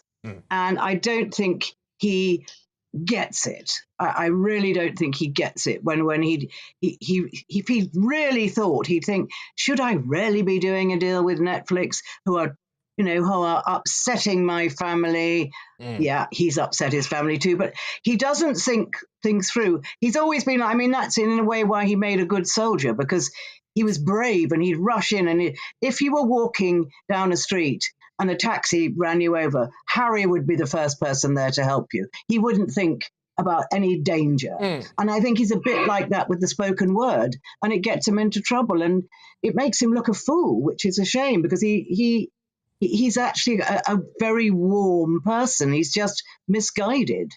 Patrick, he's not brainless. I mean, he served this country on 2 tours in Afghanistan, and he did his best, and he could have come back in a body bag. But let's return to The Crown, because the mainspring of The Crown, the writer, is Peter Morgan. And guess what, everybody?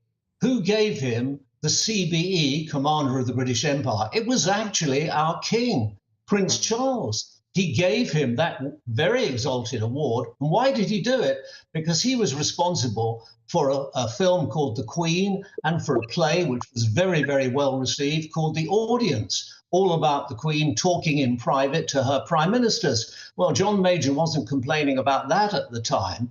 Bear in mind this, William Shakespeare wrote 38 plays. 37 of them were based on published stories. Each one of those stories was factually inaccurate in one way or another.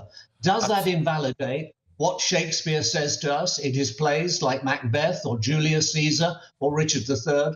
Of course it does. I'll tell you what's most factually inaccurate about this is that they've turned in this case, Prince Charles, into an absolute looker, which, to be honest with you, as far as I could tell, was never really the case. But both of you, thank you very much. As Ingrid's always fancied him. Ingrid's always fancied Charles. I know that. Oh, is that true, Ingrid? No, Charles fancied me. Oh, lovely stuff. I take it never went anywhere? No. Of course not. Okay, all right. I think we'll leave that there. Thank you very much, both of you. That's Ingrid Seward, who's a royal expert and a biographer, and incredibly good sport as well, of course, and BBC royal correspondent Michael Cole. Thank you very much, both of you. Enjoyed that rather a lot. Right, we're moving away from that now, people. It's a fast-paced show, and we're coming to the end of it. And it's a topic that I know has been the big one for you in my inbox today. GBviews at gbnews.uk. People absolutely livid with this. We've currently got an unelected Prime Minister, right? Now, some people are OK with that. Some people thought now was not the time for a general election after the chaos that we've had.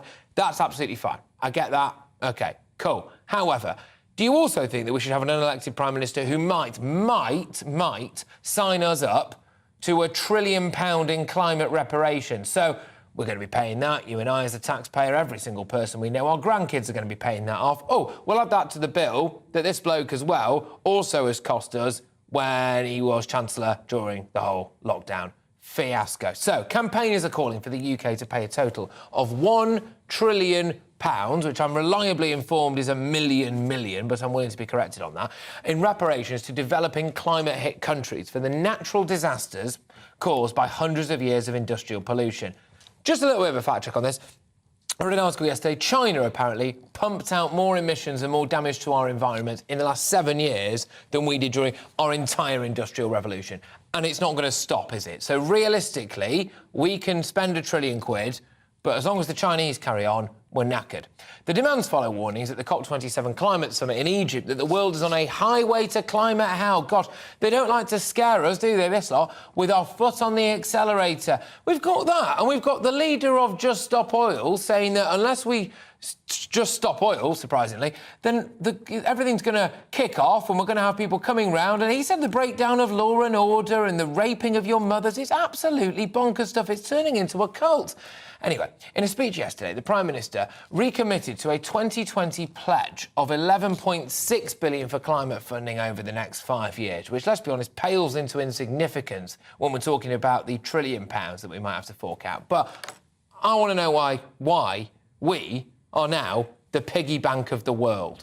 Haven't we got a recession looming here? Haven't we got people starving here? Haven't we got people going to food banks that we keep hearing about? How does this all marry up?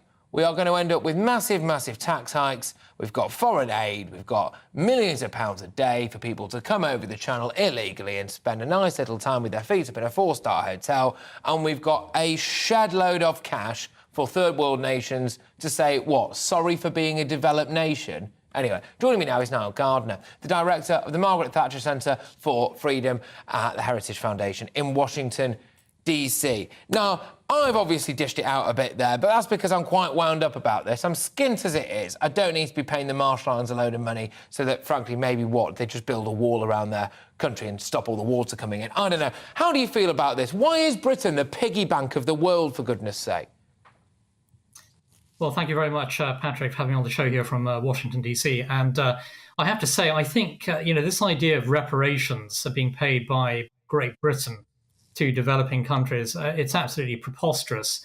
And I think the idea of the British taxpayer having to fork out, potentially billions upon billions of pounds, actually, in reparations to countries such as Pakistan, Bangladesh, even China is demanding reparations here. I mean, I think the whole idea is ludicrous. It's an affront to the British taxpayer. And I think it's a policy of absolute economic suicide for the British government, if indeed they decide to go down this path. Now, fortunately, Boris Johnson weighed in strongly condemning the idea, the COP27 summit, but Rishi Sunak has not yet disavowed it. And I think it's important for the British government to say that they are not going to go down this path, because I think it would be the path to economic ruin. It would also, of course, cause outrage, I think, within the Conservative Party. There'll be a huge backlash against the government if they decide to go down this path. It's also ethically wrong for Britain to be paying out large amounts of money here. This is not the responsibility. I tell you what, I can see, honestly, I can see this ending catastrophically. I think the British public have taken far too much. We had the lockdowns, we had the vaccine stuff, that, all right, whether or not people think the vaccine rollout was the right thing to do, whatever. The fact is that a lot of people were stigmatised if they didn't want to get it. A lot of people felt forced into getting it. I was one of those people. So we had all of that. Then we had, the furlough schemes and Eat Out to Help Out and all the things that we're all paying off now. People lost a lot of jobs. People's businesses shut down. And then on top of it now, we're sort of this net zero agenda that was already bad enough. And now we've got this, potentially, if he decides to go with it, £1 trillion in reparations by a Prime Minister we haven't even elected. I mean, I don't want to say it, but those conspiracy theorists are starting to look like they've got a point. Well, I think it's vital that a Conservative government actually implement Conservative policies. I don't see anything conservative about handing over large amounts of British taxpayers' money to foreign governments. And I think this would be a monumental waste of taxpayers' money. But also, I believe very, very firmly that these countries should be thanking Great Britain, for example, for all of the work that it has done over the years to defend and protect the free world. So I think that countries such as Pakistan, for example, should be immensely grateful actually to everything that Great Britain has done on the international stage. And it is very important, I think, for Rishi Sunak to lead as a Conservative Prime Minister. He's got to. Not as a Tory wet. And a Conservative Prime Minister has to stand up for the British people. There is no national interest in handing over hard-earned British taxpayers' money to foreign governments. A lot of this money anyway would end up, I think, being misused. Foreign aid as a whole, I think, has been spectacularly unsuccessful in the past. There's no reason to believe that taxpayers' money would be used successfully in this case.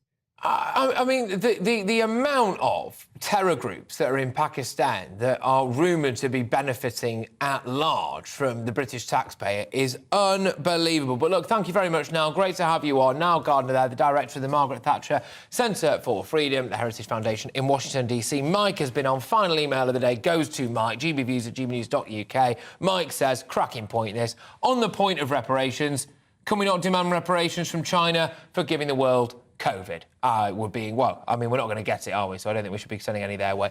Jubes is here now. Michelle Dewberry up next with Jubes and Co. for another rip roarer. What's on the agenda, Jubes? Hello, Patrick. Get this right. 9 out of 10 retail workers said that they have been assaulted recently while at work. When adults have been surveyed as to what's going on, they're saying it's about frustration because of rising prices and a lack of staff more generally. What's the answer then to all of this? And criminals generally, did you know longer sentences apparently are not a deterrent? It's not putting anyone off, Patrick, because they all reckon basically they're not going to get caught in the first place. So why does it matter?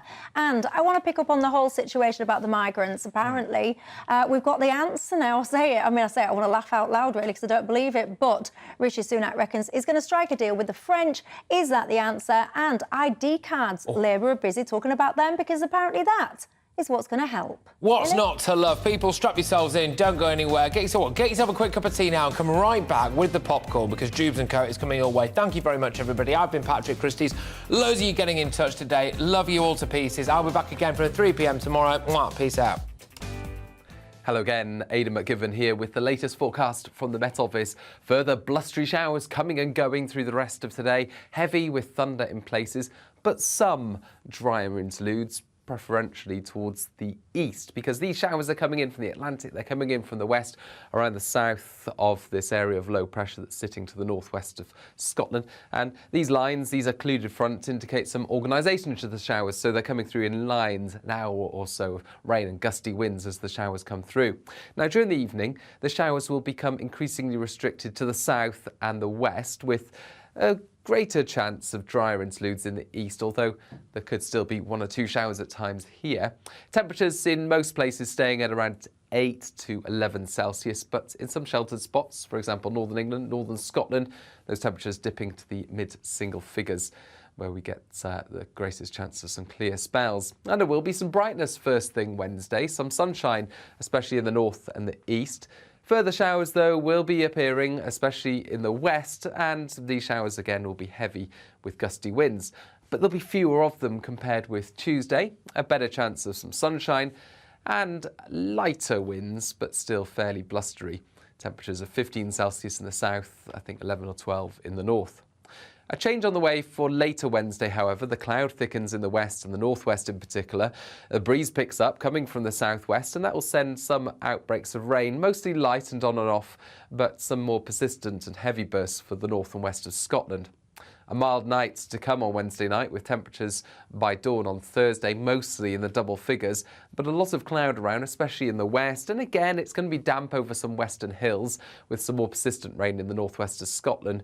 But all the while, it's turning drier and brighter in the southeast, and that's the trend for the rest of the week. It's going to turn drier in the southeast, unsettled in the northwest.